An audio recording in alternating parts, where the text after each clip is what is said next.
அல்லேலூயா, price God. கர்த்தர் நல்லவர். நம் தேவன் பெரிய காரியங்களை செய்கிறவர். ஆமென். உலகம் எங்கும், உலகம் பூரா இருக்கிற எல்லா சபைகளையும் கிறிஸ்தவர்கள் எல்லாரும் ஆராய்ச்சி பிடிச்சு கொண்டிருக்கிற அந்த நேரம் என்ன காரணம் அப்படின்னா, கர்த்தர் நமக்காக அந்த காலங்கள் நேரங்கள் நினைத்து கொண்டிருக்கிறாங்க. அல்லேலூயா. எல்லாம் ஒரு நினைவு கூடுதல் தானே தவிர ஒரு சடங்காச்சாரம் கிடையாது. உண்மையாகவே 2000 வருஷத்துக்கு முன்னாடி இயேசு கிறிஸ்து வந்தாங்க விசுவாசித்து இன்னைக்கு நம்ம எல்லாரும் உட்கார்ந்துருக்கிறோம். இல்லைங்களா? நாம் எல்லாரும் விளையாட பெற்றோம். அல்லேலூயா. விசுவாசிக்கிறவங்க தான் பெரிய காரியங்களை பெற்றுக்கொள்ள முடியும், பெற்றுக்கவும் முடியும்.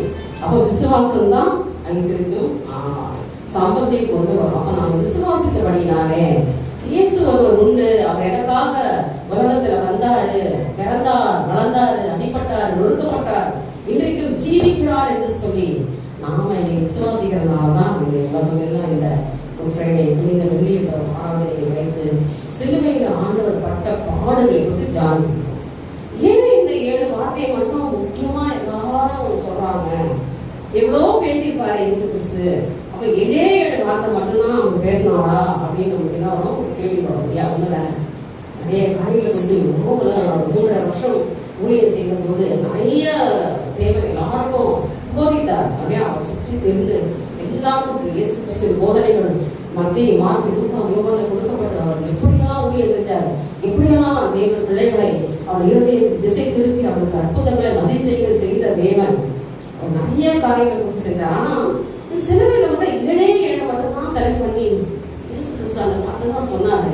அந்த வார்த்தையை மட்டுமே நம்ம தியானிக்கணும் அப்படின்னு சொல்லி நீங்க வந்துருக்கோம் இல்லையா? ஏன் அப்படின்னு சொன்னா அந்த 7 என்பது ஒரு பூரணத்தை குறிக்கிறது. ரொம்ப பேசாத அப்படின்னு, ரொம்ப பேசாத, ரொம்ப வளவலன்னு பேசாத, சுருக்கமா பேசுறது. பாருங்க, உபத்திரப்படுகிற அந்த சூழ்நிலையில கர்த்தர் 7 வார்த்தையை கருத்தாய் அதை தேவன் காலகாலமாய் நம்முடைய சந்ததியாய் அந்த வார்த்தைகளை நினைவு கூர்ந்து அதை குறித்து பறைசாற்ற வேண்டும் என்பதற்காகத்தான் சிலுவையில தேவர் 7 வார்த்தை சொன்னார். ஒரு சுவிசேஷமாயும் ஒரு கருத்தாயும் தேவனுடைய பிள்ளைகளுக்கு அது ஒரு எச்சரிப்பின் வார்த்தையாயும் உணர்ந்து கொள்கிற ஒரு வார்த்தையாயும் ஒரு ரட்சிப்பை பெற்றுக் கொள்கிற ஒரு வார்த்தையாயும் கொடுக்கப்பட்டிருக்கிறது. அல்லேலூயா. எல்லாமே 7 வார்த்தைகள் அடங்கிடுது. ஆரம்பத்திலிருந்து முடிவு வரைக்கும் எல்லாமே 7 வார்த்தைகள் அடங்கிடும். கர்த்தர் சொன்னது எல்லாவற்றையும் இன்னைக்கு நினைவு கூடதான் இன்னைக்கு நம்ம பேசிக்கணும். உண்மையாவே இந்த வார்த்தைகளை பற்றி நீ பேசும்போது திரும்பமா ஒரு வாட்டி இந்த வருஷத்துல யாரும் 7 வார்த்தை கொடுத்து பேச மாட்டாங்க. எந்த சபையும் பேசுகிற ஊழியக்காரங்களும் கிடையாது. ஏன் அப்படின்னு சொல்லும்போது இந்த நினைவு கூறும்படியாக இந்த நாளில் நாம் எல்லாரும் வந்திருக்கோம். அல்லேலூயா. அப்ப ஆண்டவர் பேசின 7 வார்த்தைல முதல் வார்த்தை இப்போ அவங்க பிள்ளைங்க படிச்சாங்க இல்லையா? இந்த வசனத்தை நம்ம திரும்பமா நம்ம வாசிக்க கேட்போம். எல்லாருக்கும் குறுகிய நேரம் தான் கொடுத்துருக்காங்க இல்லையா? அப்போ நம்ம 15 நிமிஷத்துக்குள்ள அந்த வார்த்தையை குறித்து நம்ம தியானத்தை முடிப்போம். லூக்காவுக்கு எழுதின சுவிசேஷம் 23ஆம் அதிகாரம் 34வது வசனத்தை நாம் வாசிக்க கேட்போம். அப்பொழுது இயேசு, பிதாவே இவர்களுக்கு மன்னியும், தாங்கள் செய்கிறது இன்னதென்று அறியாதிருக்கிறார்களே என்றார். அவருடைய வஸ்திரங்களை குறித்து அவர்கள் பங்கிட்டு சீட்டு போட்டார்கள். ஆமென். அல்லேலூயா. இங்க தேவன் ஒரு முறையிடுகிறார். கர்த்தர் ஒரு முறையிடுறார். யாருக்கிட்டனா பிதாவாகிய தேவன் கிட்ட. அவர் என்ன சொல்றாருன்னா, ஆண்டவரே, பிதாவாகிய தேவனே, இவர்களுக்கு யார் அவர்கள், யார் அவர்கள், யார் அவர்கள், யார் அப்படின்னு ஒரு கேள்வி. அவரை கஷ்டப்படுத்தினவங்க, அவரை துன்பப்படுத்தினவர்கள், அவரை மரண சிலுவைக்குள்ளே கொண்டு வந்து வைத்தவர்கள், சுற்றி பார்த்து கொண்டிருக்கிற அத்தனை பேரையும் நீங்க என்ன செஞ்சிருங்க ஆண்டவரே, மன்னிச்சிடுங்க. முதல்ல தேவன் சொன்ன சிலுவையில சொன்ன ஒரு வார்த்தை, முதல் வார்த்தை மன்னிப்பு தான். ஆனா இன்னைக்கு அதுதான் நம்மளுடைய வார்த்தைகள் எப்படி இருக்குன்னா கடைசியா இருக்குது. மன்னிப்புன்னா முதல்ல வரவே வராது. நிறைய பேருக்கு பார்த்தீங்கன்னா, நான் கூட பழகுனதெல்லாம் கேட்கும்போது உடனே என்ன பண்ணுவோம், மன்னிக்கிறேன் சாரி அப்படின்னு சொல்ற வார்த்தை வராது. நான் ஏன் சாரி கேட்கணும்? எடுத்தோம் எல்லாரும் நான் ஏன் சாரி கேட்கணும்? நான் என்ன தப்பு பண்ணிட்டேன்? அப்படி நான் என்ன பெரிய காரியம் செஞ்சுட்டேன்? அது என்ன பண்ண வேண்டியது? நம்ம என்ன தப்பு பண்ணோமோ அதை குறை இல்லைன்றதுக்காக நம்ம என்ன செய்யணும், அது ஒரு கண்ணு மூக்கு காதெல்லாம் வச்சு இதெல்லாம் நடந்துச்சு, இப்படியாச்சு அப்படியாச்சு, இதுக்கு போய் நான் சாரி கேட்கணுமா அப்படின்னு சொல்லி நம்ம வாழ்க்கை என்ன பண்ணுவோம், அந்த மன்னிப்பை கொடுத்து உடனே அந்த இடத்துல இருந்து தாண்டி அடுத்த ஸ்டெப்புக்கு போகாதபடிக்கு நம்ம என்ன பண்றோம், பிசாசு இன்னைக்கு அழுத்தி வச்சிருக்கிறோம். அதுக்குதான் ஆண்டவர் முதல்ல என்ன சொல்றாரு, ஆண்டவரே தேவனே என்னை அனுப்பினவரே என்ன அனுப்பினீங்கப்பா, எல்லாவற்றிலும் என்ன அறியாத என்ன செய்யும், இந்த பார்த்த நீங்கிறது கூட அவர் போய் இதை நான் ஏற்றுக்கொள்ள வேண்டுமா, இந்த சிலுவை பாடுகளை நான் சகிக்க வேண்டுமா, இதை நான் ஏற்றுக்கொள்ளணுமா அப்படின்னு சொல்லி போய் கெத்செமனே தோட்டத்தில் அவர் ஜெபிக்கிறார் இல்லையா.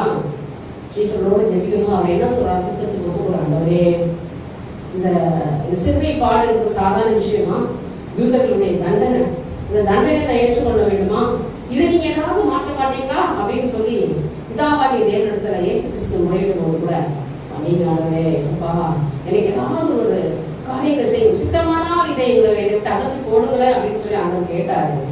ஆனால் தேவன் அதற்கு உத்தரவு கொடுக்கவில்லை. ஏனென்றால் அவரால் அனுப்பப்பட்டவர் வருவார், அவர் நம்மை ரட்சிப்பார், என்றைக்கும் ஜீவிக்கிறவரா இருப்பார் என்று வேதத்தில் சொல்லப்பட்ட வார்த்தைகளின்படியே ஆண்டவராய் இயேசு கிறிஸ்து கொல்லப்பட்டார். அல்லேலூயா. அந்த மன்னிப்பு என்ற வார்த்தையை நம்ம உணர்ந்துட்டோம் அப்படின்னாவே மனுஷனுடைய வாழ்க்கையில ஒரு செழிப்பு வந்துடும். எப்போ ஒரு மனுஷனும் ஒரு மனுஷியை பார்த்தோ, ஒரு மனுஷியோ, இல்லை ஒரு பெண் ஒரு ஆணையோ, இல்லை ஒரு குடும்பத்தையோ, தாயையோ, ஒரு சகோதரியோ, ஒரு மனைவியோ, குடும்பத்தாரையோ ஒரு மன்னிக்கிறதுக்கு ஏற்றுக்கொள்றானோ அன்றைக்கே அந்த வீட்டுக்கு ரட்சி கொண்டு. அல்லேலூயா. சகேயு வீட்டுக்கு இயேசு கிறிஸ்து போகணும்னு ஆசைப்பட்டார். ஆனா அதுக்கு முன்னாடி ஒரு சம்பவம் நடந்துச்சு. யார் ஆசைப்பட்டது? சகேயு. சகேயு விரும்புறான். ஆண்டவரோட நேரம் வந்து சகேயு வீட்டு வந்து விரும்புறாரு. ஏன் ஆண்டவர் அங்க வந்து நின்னாரு அப்படின்னா, சகேயு என்ன ஆக போறான்? ரட்சிக்கப்பட போறான். அல்லேலூயா. சகேயு வந்து அவனால ஆயிரக்கணக்கான ஜனங்கள் ரட்சிக்கப்பட போறான் என்று இயேசு கிறிஸ்து அறிந்ததுனால்தான் அவன் மறைஞ்சி ஒளிஞ்சி அவனை தூரத்துல இருந்து நான் பார்த்துட்டு அப்படியே போயிடுவோம். நம்ம வாழ்க்கையை நம்ம இப்படியே நடத்திட்டு போயிடுவோம். நம்ம பாவத்திலேயே நம்ம வாழ்க்கையை நடத்திட்டு போயிடுவோம். நமக்கு எந்த ஒரு ஆசீர்வாதம் வேணாம், நம்ம இப்படியே இருக்கும். இயேசு யாருக்கு மட்டும் தூரத்துல இருந்து பார்த்துட்டு அப்படியே போயிடலாம் அப்படின்னு நினைச்சுதான் அவனுடைய பணம், பலம், அவனுடைய அந்தஸ்து, அவனுடைய சூழ்நிலை எதையுமே பார்க்காம ஒரே ஒரு ஆசை, அந்த ஆசையினால அவன் மரத்து மேல ஏறினான்.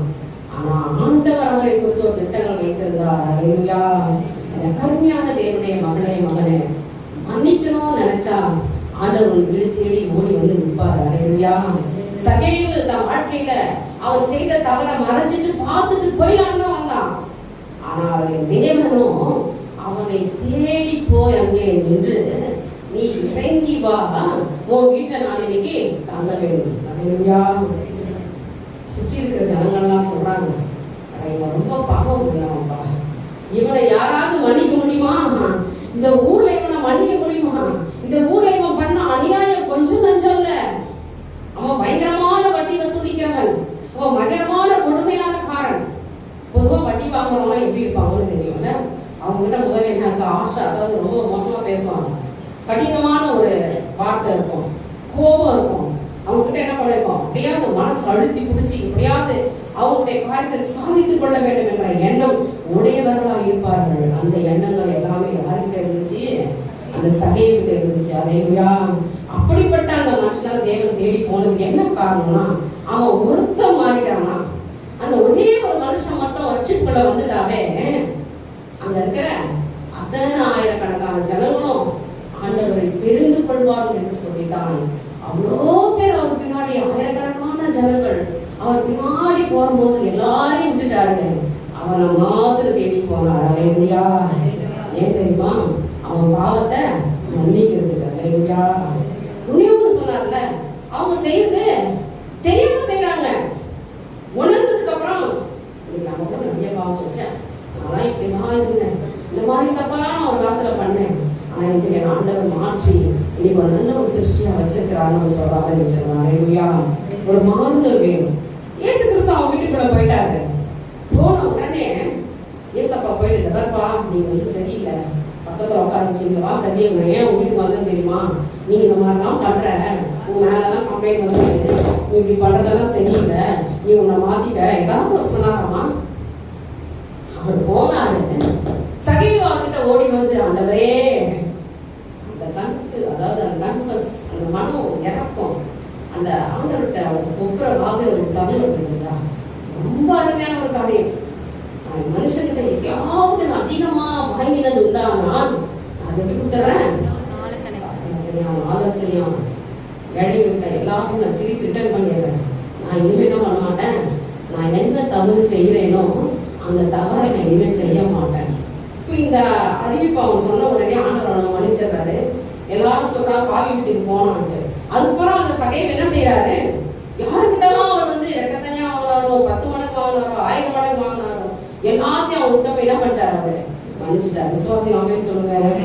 இயேசு கிறிஸ்து கிட்ட உனக்கு ஒரு மன்னிப்பு கிடைச்சிச்சுன்னா அந்த மன்னிப்பு எல்லாருக்கும் போய் சேரா மாதிரி நீங்க விசுவாசிக்கணும். அல்லேலூயா. அதான் இன்னைக்கு தேவன் சொல்றாரு, பிதாவே இவர்களுக்கு மன்னியும், இவங்க தெரியாம செஞ்சுக்கிட்டு இருக்காங்க, நீங்க இவங்களை மன்னிங்க ஆண்டவரே, ஒரு விசை மன்னிங்கப்பா. என் பிள்ளைகளை நான் இந்த சமூகத்துல கொண்டு வரதுக்காக இந்த உலகத்துக்குள்ள வந்தேன். ஒருத்தரையும் நீ சகையில ஆண்டவரே நரகத்துக்கு அனுப்புறதுக்காக அவர் உலகத்துல வரவில்லை. உங்களையும் என்னையும் என் தேவன் ரட்சிப்புக்காக தான் உலகத்துக்கு வந்திருக்கிறார். அப்ப இப்போ ரட்சிப்பு வேணும். இன்னைக்கு ஒரு மன்னிப்பு கொடுக்கறதுக்கு நம்ம ஆயத்தமா இருக்கணும். சகைவே பணம் படைத்தவனே, பணம் இருந்தவனே அவன் ஓடிப்பேன் ஆண்டுட்ட எங்கேயாவது அநியாயமா வாங்கிருந்தான், ஆண்டவரே ரெட்டத்தானே கொடுத்துறப்பா அப்படி சொன்ன உடனே அவன் வாழ்க்கையில அவனுடைய அநியாயமா அவன் செய்து வந்த அநியாயமா அவன் தன் வாழ்க்கையில எத்தனை வருஷமா அவன் அநியாயம் பண்ணிட்டு வந்தானோ நமக்கு தெரியாது. எத்தனை வருஷமா அவன் ஜனங்களை கடிந்து கொண்டிருந்தானோ அதுவும் நமக்கு தெரியாது. அவன் எல்லாவற்றையும் ஒரே நிமிஷத்துல என் தேவன் மாற்றி போட்டார். அல்லேலூயா. அதனால ஒரு மன்னிப்பை தேவன் என்று விரும்புகிறார். நீங்க ஒருவருக்கொருவர் மன்னிப்பு. அவசர நான் கர்த்தர், நீங்க என்னை போல இருக்க பழகுங்க, என்னை போல இருங்க, ஒருவருக்கொரு மன்னிங்க, விட்டு கொடுத்துருங்க. சரி பரவாயில்ல, நம்ம பிள்ளைதான், நம்ம மகன் தான், நம்ம அம்மா தான், நம்ம அக்கா தான், நம்ம குடும்பம் தான், நம்ம சபை பிள்ளைங்க தான் அப்படின்ற ஒரே ஒரு எண்ணங்கள் உங்க இருதயத்துக்குள்ள வந்தா போதுங்க, உங்க வாழ்க்கை அவங்களை மாற்றுவார். அல்லேலூயா. இந்த மன்னிப்புன்ற வார்த்தை கோடி ஜனங்களை மாத்திரம் அல்ல, இனியும் பிறக்க போகிற பிள்ளைகளுக்கும் தேவன் சேர்த்து சொன்ன வார்த்தை தான் இந்த மன்னிப்பு. விசுவாசி ஆமென் சொல்லுங்க. சாதாரண வார்த்தையாமா இது? ஏசப்பா சொன்ன முதல் வார்த்தை சாதாரண வார்த்தையா? அப்ப நம்ம மன்னிச்சிட்டோம்னு சொன்னா நம்ம வாழ்க்கை எப்படி இருக்கும்? செழிப்பா இருக்கும். அவனை சபிச்சு அத்தனை பேரும் சகை என்ன சொல்லிருப்பாங்க? 10 நிமிஷம் சொல்லுங்களேன், என்ன சொல்லிருப்பாங்க? அப்பா எப்பா நீ நல்லா இருக்கணும்பா, நீ எப்படியெல்லாம் ஒரு காலத்துல இருந்த, இப்படி மாற நான் நினைக்கவே இல்லையே. ஒரு மாற்றம் என்பது ஒரு மனுஷனுக்குள்ள வரணும், ஒரு மனுஷனுக்குள்ள வரணும்னா அதுக்கு நீங்களும் நானும் காரணமா இருக்கணும். அல்லேலூயா. அப்படி நம்ம காரணமா இருக்கணும்னு சொன்னா நாம கர்த்தருடைய பிள்ளைகளா இருக்கணும். அல்லேலூயா. நீ தேவனை விசுவாசிகளா இருக்கணும். அல்லேலூயா. கர்த்தருடைய வார்த்தையை கீழ்ப்படிகளா இருக்கணும். அல்லேலூயா. நம்ம எல்லாவற்றும் இல்லாம போயிட்டு நேரா அப்படி இப்படின்னா ஒன்றும் நடக்காது. ஒருத்தர்கிட்ட பேசுறதுக்கு முன்னாடி ஒரு நிமிஷம் உட்காந்து அந்தவரே இந்த வார்த்தையை நான் பேச போறேன், அவன் கண்கள் எனக்கு தயவு சொல்லி சோழன் கேட்பாங்க, உங்களுக்காக கர்த்தர் ஒரு இருப்பார். ஆண்டவர் பேசுவாரு, கர்த்தர் அங்க உன்னை இறக்கத்தை காட்டுவாரு, உனக்கு அங்க ஒரு இறக்கம் கிடைக்கும். அதனால மன்னிப்பு என்பது வெளியேறப்பட்டது. தேவன் இந்த சிலுவையில சொன்ன இந்த வார்த்தைகளை நாம் இன்று நினைவு கூற வேண்டும்.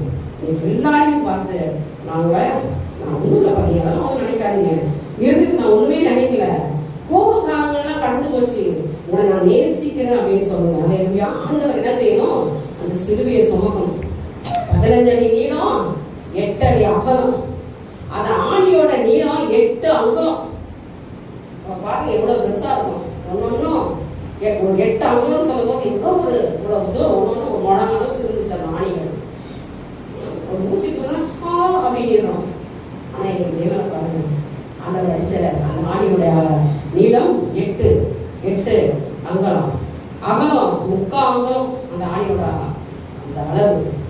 சிலுவை உயரம் ஹைட் 5.11 அங்கலம். எடை வந்து 85 கிலோ வெயிட். அவர் நடந்து வரும்போது 3 முறை நிலை தடுமாறி விழுந்தாருன்னு வேதத்துல இந்த ஆராய்ச்சியாளர் குறிப்பிடப்பட்ட. கீழே விழுந்தார் ஒரு தடவை. முடியுமாமா? இந்த 15 அடி சிலுவையும் 8 அடி அகலம் உள்ளது தூக்கிட்டு அவரே தான் நடந்து வரணும். யூதருடைய தண்டனை மகா கொடுமையானது. அவர்கள் மகா பாவிகளா இருந்தான். மன்னிப்புன்னா அந்த வார்த்தைக்கு என்ன அர்த்தமே தெரியாம இருந்த ஜனங்க. அதனாலதான் தேவன் அவர்களை பார்த்து சொன்னார், இவர்களுக்கு மன்னியும் மன்னியும் மன்னியும். இவங்க தெரியாம தான் செய்யறாங்க, இவங்க அறியாம செய்கிறார்கள், இவர்களை மன்னியும் ஆண்டவரே என்று சொல்லி தேவன் சிலுவையை சொல்லி கொண்டுள்ளார். இந்த சிலுவையை நினைக்கும் போதே நான் கவலையா இருக்கு. தலையில மட்டும் இன்னைக்கு மொத்தம் ஆழமான காயில மட்டும் 150 ஆழமான காயம் இருந்துச்சான். அவர் தண்ணி குடிக்காம 17 மணி நேரம் தண்ணியே குடிக்காம இருந்தார். நமக்கெல்லாம் இப்போ பாருங்க, எல்லாம் தண்ணி இருக்குது, இன்னும் தேவைப்படாம கொஞ்சம் யூஸ் பண்ணிக்கிறதுக்கு ஏதாவது ட்ரிங்க்ஸ் குடிச்சிக்கிறோம். இப்போ பாருங்க, நம்மளை எவ்வளோ நம்ம பார்த்துக்கிறோம். நமக்காக உலகத்தில் வந்த தேவன் தண்ணீர் குடிக்காமல் 17 மணி நேரம் அவர் அப்படியே என்ன பண்ணாரு, அந்த உபத்திரவத்தை சகித்து கொண்டிருந்தார். அல்லேலூயா. அவருடைய மொத்த காயம், உடம்புல தலையிலிருந்து கால் வரைக்கும் இருந்த காயங்கள் மட்டும் 5480. அல்லேலூயா. எதனா 1-2 காயம் தான், 4 காயம் 5 காயம் தான் பட்டார் இயேசு. ஆணிகள் மட்டும் தான் 5. ஆனா உடம்புல ஒரு இடத்த விடல, அடிச்சு அப்படியே இழுத்து இழுத்து ஒரு இடத்தையும் என்ன பண்ணாங்க, செதச்சி நசுக்கி அவரை அழித்து அவரை உயிரோட அவங்க என்ன பண்ணாங்க, அவரை செதச்சாங்க. இதெல்லாம் ஒரு மனுஷனை வேதனைப்படுத்தும்போது அதை பார்த்துட்டு அப்படின்னா, நமக்காக வந்த தேவனுக்காக நம்ம என்ன செய்ய காத்து கொண்டிருக்கோம். இந்த கருமையானவர்களை இவங்க எல்லாத்தையும் சொல்ல நேரம் போதாது. ஆனா இன்னைக்கு மட்டும்தான் இதை பத்தி நம்ம சிந்திப்போம்னால இன்னைக்கு அவரை ஒரு இன்னைக்கெல்லாம் அரசியல்காரவனா 1000 பேர் பின்னாடி போறான். ஆனா ஆண்டவராய் இயேசு கிறிஸ்துவுக்கு சேவகர்கள் 350 சேவகர்களுக்கு ஆதரவு வச்சு அவர் என்ன பண்ணாங்களா, அப்படியே கூட்டிட்டு போனாங்க. 50 குதிரை வீரர்களோடு கூட அவரை இழுத்து சென்றார்கள். இன்னைக்கு எல்லாரும் பவனி போல அவர் என்ன பண்ணாங்க, 350 சேவகர்களும் 50 குதிரை வீரர்களோடு கூட அவரை இழுத்து கொண்டு போனார்கள். இழுத்துட்டு போறாங்க. நடக்க வச்சு கூட்டிட்டு போறதுக்கும் இழுத்துட்டு போறதுக்கும் வித்தியாசம் இருக்கு. ஏன், அவர் யாரு, பாவி. இவர் என்ன பண்ணணும், விடக்கூடாது, அடிச்சு சாகடிச்சிடணும், எப்படியாவது ஒரு உலகத்துல இல்லாத ஆக்கிடணும். ஆனா என் தேவன் இவர்களை ஏற்றுக்கொண்டு உலகத்துல நமக்காக மறித்து நமக்காக இன்னைக்கு உயிரோடு ஜீவிக்கிறவரா இருக்கிறார். அவருடைய காரியங்களை நம்ம சொல்லும் பொழுது மன்னிப்பு இந்த வார்த்தைக்கு ஒரே ஒரு அர்த்தம் என்னன்னா, நம்ம பாவம் செய்யறவங்க நம்ம யாரும் பரிசுத்தவங்களே கிடையாது. ஆண்டவர் சொல்ல முதல் வார்த்தையை மட்டும் நீங்க வாழ்க்கையில மறக்காம வாழுங்க, உங்க வாழ்க்கையில இன்னும் செழிப்பான நினைவுற நாடுல மன்னிப்பை தொடர்ந்து செலுத்துங்க. எல்லாரையும் மன்னிங்க. சரியா, ஓகே, ஓகே, போ, பரவாயில்ல, சரி, இயேசு நல்லவர், அவர் செய்வார், சரிப்பா, விட்டுருங்க, செய்யுங்க, மன்னிச்சுக்கிட்டே போங்களேன். உங்களுக்கு ஒரு மன்னிப்பு தேவன் கொடுப்பாரு. நிற்கிறாரு சோதிக்க ஒரு அடையாளத்தை தேவன் கொடுப்பாரு. இயேசு நல்லவர். அல்லேலூயா. விசுவாசி ஆமென் சொல்லுங்க. பிதாவே இவர்களுக்கு மன்னியும், தாங்கள் செய்கிறது இன்னதென்று அறியாது இருக்கிறார்கள். அறியாமல் செய்ய பிள்ளைகளுடைய பாவத்தை மன்னியும் என்று பரிந்து பேசுகிற இயேசு இன்றைக்கும் நம்ம பரிந்து பேசுகிற தேவனா இருக்கிறார். அல்லேலூயா. தொடர்ந்து அவர் பரிந்து பேசிக்கிட்டே இருப்பார் நமக்காக. ஆனால் நாம இந்த பாவத்திற்கு மீண்டும் வெளியில வர்றதுக்கு நம்ம தேவனுடைய பிள்ளைகளாக வாழும். ஜெபிக்கலாமா? துதிகள் மத்தியில வாசம் பண்ணுகிற தேவனே, உண்மையாவே முதல் வார்த்தை நான் தியானிக்கிற வேலையை நான் கலங்கி போதப்பா. நீர் வரவில்லை என்றால் மன்னிப்பீங்க. நீ முதல் வார்த்தையை மன்னிக்க சொல்லியிருக்கீங்க. எங்களுக்குள்ள அந்த மன்னிப்பு என்பது இல்லாம இருக்கிறாச்சா, ஒருவருக்கு ஒரு மன்னிக்கும் இறக்கத்தை காண்பியும் கத்திர விடுவை தாங்க. அது எங்களோடு பேசுங்க. தொடர்ந்து உடைய வார்த்தை என்ற மன்னாவை எங்களுக்கு கொடுங்க. தொடர்ந்து தியானிக்க போற ஒவ்வொரு பிள்ளைகளோட கடன் இருக்கட்டப்பா. கத்தரோட எல்லாரும் ஆசீர்வதிப்பீராங்க. அவங்க எல்லாரும் நல்லா ஆளுநர் ஞானத்தோடு உபதேசிக்கிற பிள்ளைகளா மாற்றணும். நீங்க எங்களோட பேசுங்கப்பா, நாங்கள் கேட்கிறோம். எங்களை ஜெபிக்கிறேன் எங்க நல்ல பிதாவே. ஆமென். லூக்கா 23:44. இயேசு அவனை பார்த்து இன்றைக்கு சொல்கிறார், நீ இன்றைக்கு என்னோட பரிதை செய்திருப்பாய். ஆண்டவர் சொல்றாரு. முதலாவது உங்களுக்கு கொடுக்க போற தலைப்பு என்னன்னு சொன்னா, எபேசியர் 5:21.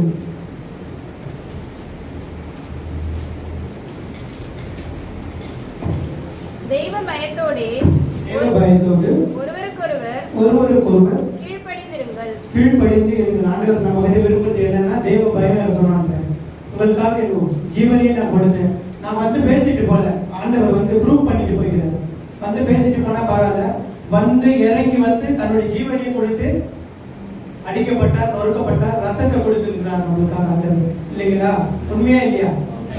சொல்லலாம். அவர் ப்ரூவ் பண்ணிக்கிறாரு. ஜீவனை கொடுத்து மனுஷனா மாதிரி நான் ஏதோ வரேன் அப்படின்னு சொல்லிட்டு பல ப்ரூவ் பண்ணியிருக்காரு. ஜீவனை கொடுத்து ப்ரூவ் பண்ணிக்கிறார் ஆண்டவர். அவர் விருப்பத்தை நம்ம கிட்ட அன்புன்ற ஒரே ஒரு விஷயத்தை தான் விரும்புறாரு. இல்லைங்களா? நாம என்ன ஒருவருக்கு ஒருவரா அன்பா இருக்குன்னு சொல்றாரு. ஆனா அந்த அன்பு மனுஷன் நம்ம வாழ்க்கையில இருக்கு. அந்த அன்பு இல்ல. இல்லைங்களா? நாம விரும்புறது என்னன்னா, நம்ம அப்பா அன்பா இருப்பாங்களா, அம்மா அன்பா இருப்பாங்களா, ஆனா ஆண்டவர்கிட்ட நம்ம அன்பா இருக்கணுமா? இல்ல. ஒருத்தர் கூட ஒரு வார்த்தை கூட அன்பா இருந்தது இல்ல. அவர் நமக்காக அடிக்கப்பட்டார், நொறுக்கப்பட்டார், காயப்பட்டார் இல்லையா? எவ்வளவு அடிகள். நம்மளால ஒண்ணா அந்த ஒரு சின்ன கத்தியில கீறினால் நம்மளால தாங்க முடியல. ரத்தம் தவிக்கிறோம், பரிதவிக்கிறோம் இல்லையா? ஆனா அந்த தெய்வத்தை போல நம்மளால அடி வாங்க முடியுமா? எத்தனை சாட்டை அடி, எவ்வளவு அடிகள். அந்த காயத்தை நம்ம எண்ணவே முடியாது இல்லையா? அவ்வளவு அடிகள் அவர் வாங்கப்பட்டார், நமக்காக ரத்தத்தை சிந்தினார். எதுக்கு? நீங்க நான் சுகபத்திரமா வாழ இல்லையா? ஆனா நாம அவருக்காக நேரமே கொடுக்கறது இல்லை. அந்த தெய்வத்தை போல ஒரு தெய்வம் நம்ம இனிய தேடினா கிடைப்பாரா? கிடைக்க மாட்டார். அப்ப நம்ம என்ன பண்ணணும்? விசுவாசிக்கணும். அதுதான் சொல்றாரு யோவான் 11:40. நீ விசுவாசித்தா தேவனுடைய மகிமையை காண்பாய். நம்ம விசுவாசித்தோமா? அவருக்காக ஒரு நாள் 5 நிமிஷம் கூட நம்ம கொடுக்கறது இல்லை இல்லையா? ஒவ்வொரு நாள் தூக்க காலத்துல உட்காந்து ஜெபம் பண்றோம். எழுந்த உடனே ஜெபம் பண்ற ஒரு கட்டளை இருக்கு. இருந்தாலும் எழுந்த உடனே ஒரு 5 நிமிஷம் கூட அவருக்காக நம்ம ஸ்பெண்ட் பண்றது இல்லை இல்லையா? ஏதோ பாரு, ஏதோ கடமைக்காக ஜெபிக்கிறோம். போக சொல்ல ஒரே ஒரு வசனத்தை வாசித்து ஓடிடுறோம் இல்லையா? இந்த தப்பை ஆண்டவர் நம்ம செய்யக்கூடாது. நமக்காக ஜீவனை கொடுத்து இன்றைக்கு பரவலத்தை இறங்கி தன்னையே சாட்சியா நிறுத்திருக்கிறாரு. ஆனா நம்ம சாட்சியா இருக்கிறோமா இல்லையான்னு எனக்கு தெரியல. மத்திய 27:32. அப்பொழுது அவருடைய வலது பக்கத்தில் ஒருவனும் அவருடைய இடது பக்கத்தில் ஒருவனுமாக 2 கல்லர் அவரோடு கூட சிலுவைகளில் அறையப்பட்டார்கள். ஆண்டவர் மேல யாருக்கு மனசுல அனுபவிச்சுக்கிட்டு பாத்தியா? ஆனா அவனுங்களை குறை சொல்லிதான் நாங்க 2 கல்லர் இருக்கிறோம். ஆனா இன்றைக்கு ஆண்டவர் அவர் மேல ஒரு தயவு வச்சிட்டாரு. நீ இன்றைக்கு என்னோட பரதேசி இருப்பையா? அவரோடு கூட சிலுவைகளில் அறையப்பட்ட கல்லரும் அந்தபடியே அவரை நிந்தித்தார்கள். அவரை நிந்தித்தார்கள். கூட இருந்தவங்க ஆண்டவரே நாங்க தப்பு செய்யணும், எங்களை சிலுவையில் அரைஞ்சிட்டாங்க, நீங்க எந்த தப்புமே செய்யலையே, உங்களை ஏன் அரைஞ்சாங்க அப்படின்ற ஒரு கேள்வி இருக்குல்ல. இப்போ ராஜா நம்ம சொல்றோம். ராஜாங்கெல்லாம் பாத்தீங்கன்னா சொகுசா வாழ்வாங்க, பேலக்ஸ்ல வாழ்வாங்க எல்லாம் இல்லைங்களா? நம்ம ராஜா எங்க தொங்கினார்? கடைசியில சிலுவையில தொங்கினாரு. அப்போ ராஜா ஒரு உண்மையான ராஜா யாருன்னா அவர் தான். சிலுவையில தொங்கினவர் தான் ராஜா. கரங்களை தட்டி நம்ம மைண்ட் பண்ணுவோம். சிலுவையில தொங்கப்பட்டவர் ராஜா. மூன்றாவது வார்த்தை குறித்து இப்ப தியானிக்க போறோம். கர்த்தர் எல்லா இடத்திலும் அவரோட அன்பை வெளிப்படுத்துறாரு. நம்ம பார்க்கும்போது எவ்வளவு அழகா மன்னிப்பு கொடுக்கிறாரு. அடுத்து எவ்வளவு அழகா அந்த கல்லூரில ஒருத்தர் ரட்சிக்கிறாரு. அப்படி பார்க்கும்போது அடுத்து அவர் என்ன பண்றாருன்னா தன் தாயை குறித்து அவர் என்ன பண்றாரு? ஒரு அன்பு செலுத்துகிறவரா இருக்கிறாரு. அந்த இடத்துல வாசிக்கிறோம், அதோ உன் மகன் என்றார் ஸ்ரீயை நோக்கி. ஃபர்ஸ்ட் என்ன பாக்குறாரு? அந்த இடத்துல எல்லாரும் ஓடிட்டாங்கல்ல, எல்லாரும் சீஷர்கள் அவரோடு கூட டிராவல் பண்ணாங்க. ஆனா சீஷர்கள் என்ன பண்ணாங்க? அவரை விட்டு சிதறடிக்கப்பட்டாங்க. நம்ம வேதத்துல வாசிக்கிறோம், எல்லாரும் ஓடி போயிட்டாங்க. அந்த இடத்துல அவரோட பாடுகள், அவர் கூடயே டிராவல் பண்ற 2 பேர் யாருன்னா, ஒருத்தவங்க மரியாள், இன்னொருத்தவங்க நிறைய பேர் இருந்தாங்க. ஆனா இவங்களோட அன்பு எப்படின்னா, ஃபர்ஸ்ட் மரியாதை குறிச்சு பார்க்கலாம். இவங்களோட அன்பு எப்படிப்பட்டதா இருக்குன்னா, தன்னையே எப்படி கர்த்தருக்காக அர்ப்பணிச்ச ஒரு அன்புல இவங்களோடது. தேவதூதன் சொல்றாங்க இது மாதிரி உனக்கு அப்போ ஒரு கண்ணிக்கிட்ட போய் இந்த வார்த்தையை சொல்லும் போது அவங்க எப்படி பயந்துருப்பாங்கல்ல. ஆனாலும் என்ன பண்றாங்க? அந்த தூதர் சொல்லும் போது அப்படியே தன்னை அர்ப்பணிச்சாங்க. அப்புறம் கர்த்தருக்கு எவ்வளவு கீழ்ப்படிந்து கர்த்தரோட சித்தத்தை செய்யறவங்களா இருக்கிறாங்கல்ல. கர்த்தர் ஒரு இடத்துல கூட சொல்றாரு, தான் சித்தத்தை செய்கிறவர்களே என்னது பாக்கியவான்கள் கர்த்தர் சொல்றாருல. அப்போ இந்த ஸ்திரீ எப்படிப்பட்டவரா இருக்கிறாங்க? ஒரு பாக்கியம் உள்ள ஸ்திரீயா. திடீர்னு ஒரு தேவதூதர் சொல்றாருன்னா எவ்வளவு அந்த இடத்துல அவங்க எவ்வளவு நிந்தனைகள், அவமானங்கள் சகிச்சிருப்பாங்கல்ல. அவங்க பிரெக்னண்டா இருக்காங்க, புருஷன் அறியாதவங்க, அவங்களுக்கு மட்டும் தான் தெரியும் அந்த சீக்ரெட் என்னன்னு. எல்லாருக்குமே தெரியாது, யோசிப்புக்கு தெரியும், இவங்களுக்கு தெரியும். அப்படிப்பட்ட நிலையில அவங்க பிரெக்னண்டா இருக்கும்போது போற ஒரு இடத்துலலாம் என்னது அவங்களுக்கு ஒரு வேலை அந்த இடத்துல ஒரு அவங்களை குறித்தான செய்தி வெளிப்பட்டிருக்கலாம். ஒரு கண்ணி கர்ப்பவதி ஆயிட்டாங்க எப்படின்னு தெரியல. அந்த இடத்துல எல்லாம் அவங்க என்ன பண்ணுவாங்கன்னா கல் எறிஞ்சு கொல்லப்படுவாங்க. அப்போ தூதர் சொல்லும் போது அவங்களுக்கு எப்படிப்பட்ட ஒரு பயம் இருந்திருக்கும்ல. ஆனா அந்த மரியாதை என்ன பண்றாங்க? என்ன வேணா நடக்கட்டும், கர்த்தர் சொல்லிட்டாரு, ஆனா நான் என்ன பண்றேன்? அவங்க அர்ப்பணிக்கிறேன் அப்படின்ட்டு என்ன பண்றாங்க? தன்னையே அர்ப்பணிச்ச ஒரு அன்பை பார்க்கிறோம். இன்னொரு இடத்துல பார்க்கிறோம், யோவான். இவர் ஒரு சீஷத்துல ஒருத்தரா இருக்கிறார்ல. இவர் எப்படிப்பட்டவர்னா தேவனோட அன்பா இருந்த, இவர் சொல்லும் போது எப்படி சொல்றாங்க? தேவனுக்கு அன்பா இருந்த, இயேசுக்கு அன்பா இருந்த சீஷன் தான் இவர. பேர் சொல்லும் போது என்ன சொல்றாங்க? அப்படி சொல்றாங்கல்ல. அவர் இருதயத்துல வசனத்துல இருக்க, அவர் இருதயத்துல சாஞ்சிட்டு இருப்பாராம். நேரமும் இருதயத்திலே சாஞ்சிட்டு இருப்பாரு.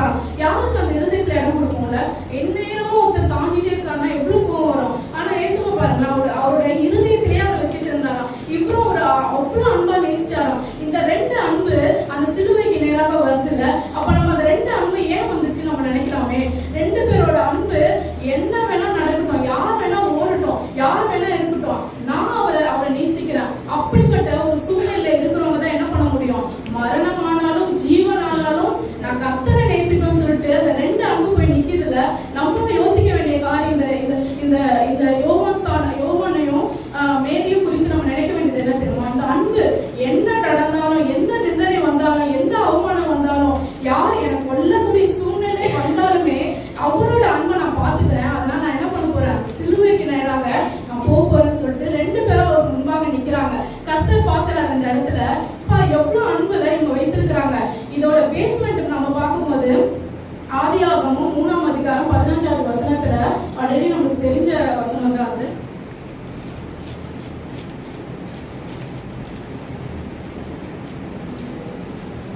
உனக்கும் ஸ்திரீக்கும் உன் வித்துக்கும் அவள் வித்துக்கும் பகை உண்டாக்குவேன். அவர் உன் தலையை நசுக்குவார், நீ அவர் குதிங்காலை நசுக்குவார் என்றார். அவர் ஸ்திரீயை நோக்கி, நீ கர்ப்பவதியா இருக்கும் போது உன் வேதனை மிகவும் பெருக பண்ணுவேன். இது ஸ்திரீக்கு கொடுக்கிறது. ஏன் கர்த்தர் இந்த இடத்துல பாக்குறோம், முதல் தண்டனை யாரு கேட்கிறாரு, ஆதாம் தான் கேட்கிறாரு. ஆதாமே நீ ஏன் பண்ண, ஆதாம் சொல்றாரு நீங்க கொடுத்த இந்த ஸ்திரீ தான் எனக்கு பாவம் செஞ்சான்ட்டு. உடனே என்ன பண்ணோம், ஏவாளுக்கு தானே இந்த பாவம் கொடுக்கணும். ஆனா கர்த்தர் சொல்றாரு ஸ்திரீயே அப்படின்னு சொல்லிட்டு என்ன பண்றாரு, தொடங்குறது என்ன சொல்றாரு, ஸ்திரீயை குறித்து தான். ஏன் தெரியுமா, இந்த பாவம் உலகத்துல வந்த போது ஒரு பெண் நிமித்தமா, ஒரு ஸ்திரீ நிமித்தமா அந்த உலகத்துல பாவம் வந்துச்சு. பாவம் மரணமும் வந்துச்சு. ஏன்னா அதுக்கு முன்னாடி மரணம் கிடையாது. இந்த உலகத்துல பாவம் வந்தப்போ மரணம் வந்துச்சு. அதே மரணத்தை கொண்டு கர்த்தர் என்ன பண்றாரு, இந்த ஸ்திரீயை வச்சு மரணத்தை ஜெயித்து விட்டார் என்றத கர்த்தர் நம்ம நினைக்கிறோம். இதெல்லாம் அப்பப்போ அந்தந்த காலகட்டத்துல நடந்துச்சுன்னு வாசிக்கலாம். எபேசியர் 1ஆம் அதிகாரம்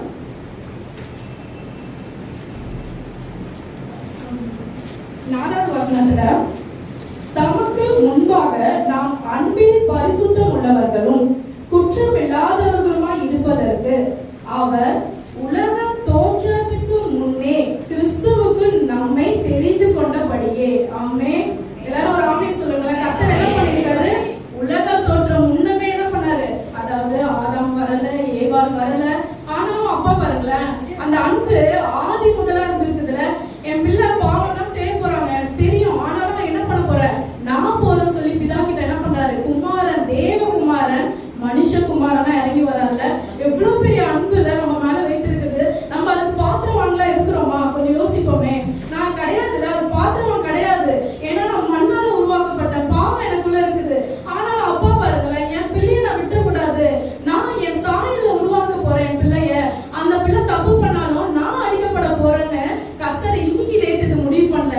உலக தோற்றத்துக்கு முன்னமே என்ன பண்ணாரு, நமக்காக சிலுவையில அறையப்பட போறேன், நான் போறேன், ஏன் ரத்தம் சிந்தப்படட்டும், அந்த ரத்தத்தால என்ன பண்ண போறேன், எல்லாரும் என்ன கழுவி மீட்டெடுத்து எங்க மரணம் அவங்கள வந்துச்சோ, இதோ என் மரணத்தை கொண்டு என்ன பண்ண போறேன், நித்திய ஜீவனுக்கு நேரம் அவங்களை கொண்டு போக போறேன்னு கர்த்தர் நம்மளை எவ்வளவு அழகா நேசிச்சிருக்காங்க. எல்லாரும் கைகளை தட்டுங்க, சந்தோஷமா தட்டுங்க. ஏன்னா கர்த்தர் எவ்வளவு பெரிய காரியம் செஞ்சிருக்காங்க. இது யாரால செய்ய முடியும், நான் மண்ணுல இருந்து எடுத்து உருவாக்கினப்பா. நீங்க மண்ணு தான், நீங்க இப்படியே இருங்க, பாவம் செஞ்சுட்டீங்களா மரணத்துக்கு போங்க, அக்கினிக்கு போங்க அப்படின்னு நம்மளை விட்டுல அவர் அன்பை காட்டுறாருல. அந்த அன்பு பாருங்களேன் எவ்வளவு பெருசா இருக்கு. நம்ம காலையில இருந்து இப்ப பார்த்துட்டு வர்றது எல்லாமே அன்பை குறிச்சு சொல்றோம். அவரோட அன்பு ஒன்னொன்னு ருசிக்க ருசிக்க அப்பாவோட அன்பு எவ்வளவு பெருசா இருக்குல்ல. அந்த இஸ்ரேல்ல கூட சங்கார தூதன் ரத்தத்தை மேல தெளிப்பாங்கல்ல, அப்போ சங்கார தூதன் என்ன பண்றாரு, அந்த ரத்தத்தை பார்த்துட்டு அவங்க கடந்து போயிடுவாராம். நம்ம யோசிக்கலாமே, அது உள்ள இருந்தவங்களாம் பரிசுத்தா இருந்தவங்க நீதிமானா இருந்திருப்பாங்களா, கிடையாதுல. ஒருவேளை பாவிகளா இருந்திருக்கலாம், முறுமுறுத்திருக்கலாம். ஏன்னா இஸ்ரேல் ஜனங்க அங்க இருந்து வெளியே வந்த அப்புறம் என்னது, நிறைய முறுமுறுத்தாங்கல்ல. அப்படிப்பட்ட ஜனங்க தான். ஆனா வெளியில அந்த ரத்தத்தை தெளிச்சதுனால ரத்தத்தால என்னது சங்காரத்துடன் கடந்து போயிடலாம். அப்ப பாருங்களேன், நீங்க உங்களையும் என்னைய கர்த்தர் பார்க்கல, உள்ள அந்த ஜனங்களை பார்க்கல. அவர் யாரை பார்த்தாங்க, சங்காரத்தூதர். அந்த ரத்தத்தை பார்த்துதான் நம்மளை கடந்து போயிருக்காங்க. இன்னைக்குமே அந்த ரத்தம் தான் நம்மளை மீட்டெடுத்து இருக்குது. ஆமே, எல்லாம் சத்தமா ஆமே சொல்லுங்களேன். அந்த ரத்தம் நம்மளை மீட்டெடுத்து இருக்குல்ல, எவ்வளவு அழகா கர்த்தர். அப்ப கூட அந்த ஜனங்க என்னது, எல்லாரும் அது எண்டு அவ்வளவுதான், இதுக்கு மேல சங்காரத்தூதர்லாம் போயிட்டா, இதுக்கு மேல ஒண்ணும் கிடையாது. அதுக்கு மேலதான் வனாந்தர வாழ்க்கை தொடங்கிச்சுல. அதுக்கு அப்பதான் ஸ்டார்ட் ஆகுது. நம்ம கூட கர்த்தர்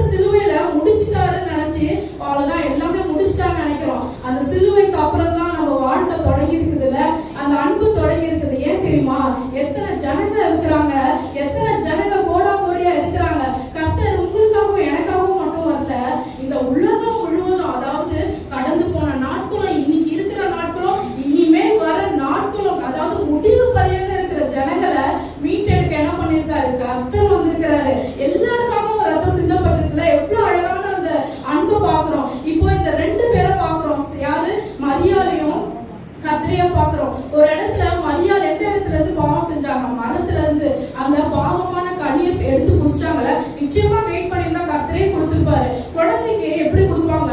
உடனே எடுத்துட்டு போய் சாப்பாடு ஊட்ட மாட்டாங்கல்ல, கொஞ்சம் கொஞ்சமா பால் மறந்து ஒரு ஸ்டேஜ்ல கொடுப்பாங்க. அந்த மாதிரி கர்த்தர் ஒரு வேளை அவங்களுக்கு அதை ஒவ்வொரு ஸ்டேஜ்ல அவங்களுக்கு அதை கொடுத்துருப்பாங்க என்னமோ. ஆனா அவங்க வெயிட் பண்ணாம சத்ருவோட சத்தத்துக்கு கீழ்ப்படிஞ்சதுனால மரணம் வந்துச்சு. ஆனா இந்த இடத்துல அதே ஸ்திரீ நிமித்தமா அதே மரத்துல நம்மளுக்கு நல்ல கனியாகி இயேசு கிறிஸ்து கிடைச்சிருக்காங்க. அந்த கனியை புடிச்சதுனால மரணம் வந்துச்சு.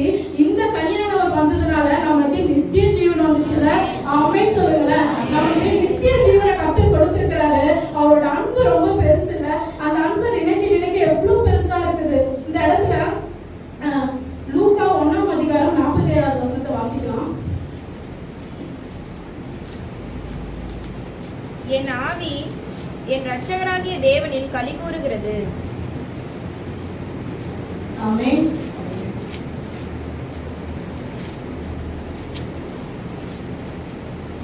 ஒன்று 46ல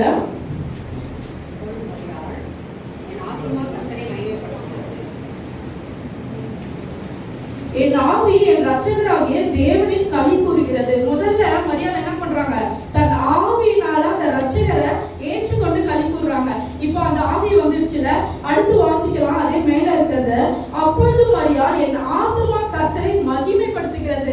இப்போ பார்க்கலாமே, அவங்க எல்லாத்துலயுமே கர்த்தர் சொல்றாருல, ஒரு கட்டளையா சொல்றாரு, நீங்க என்ன பண்ணுங்க? உங்க முழு ஆத்துமா சரீரம் உங்க ஆவியினால என்ன பண்ணுங்க? என்ன தேடுங்கன்னு சொல்றாரு. இந்த மரியாதை என்ன பண்ணிருக்காங்க? அவங்க ஆவியில ஆத்துமால அவங்க சரீரத்துல என்ன பண்ணிருக்காங்க?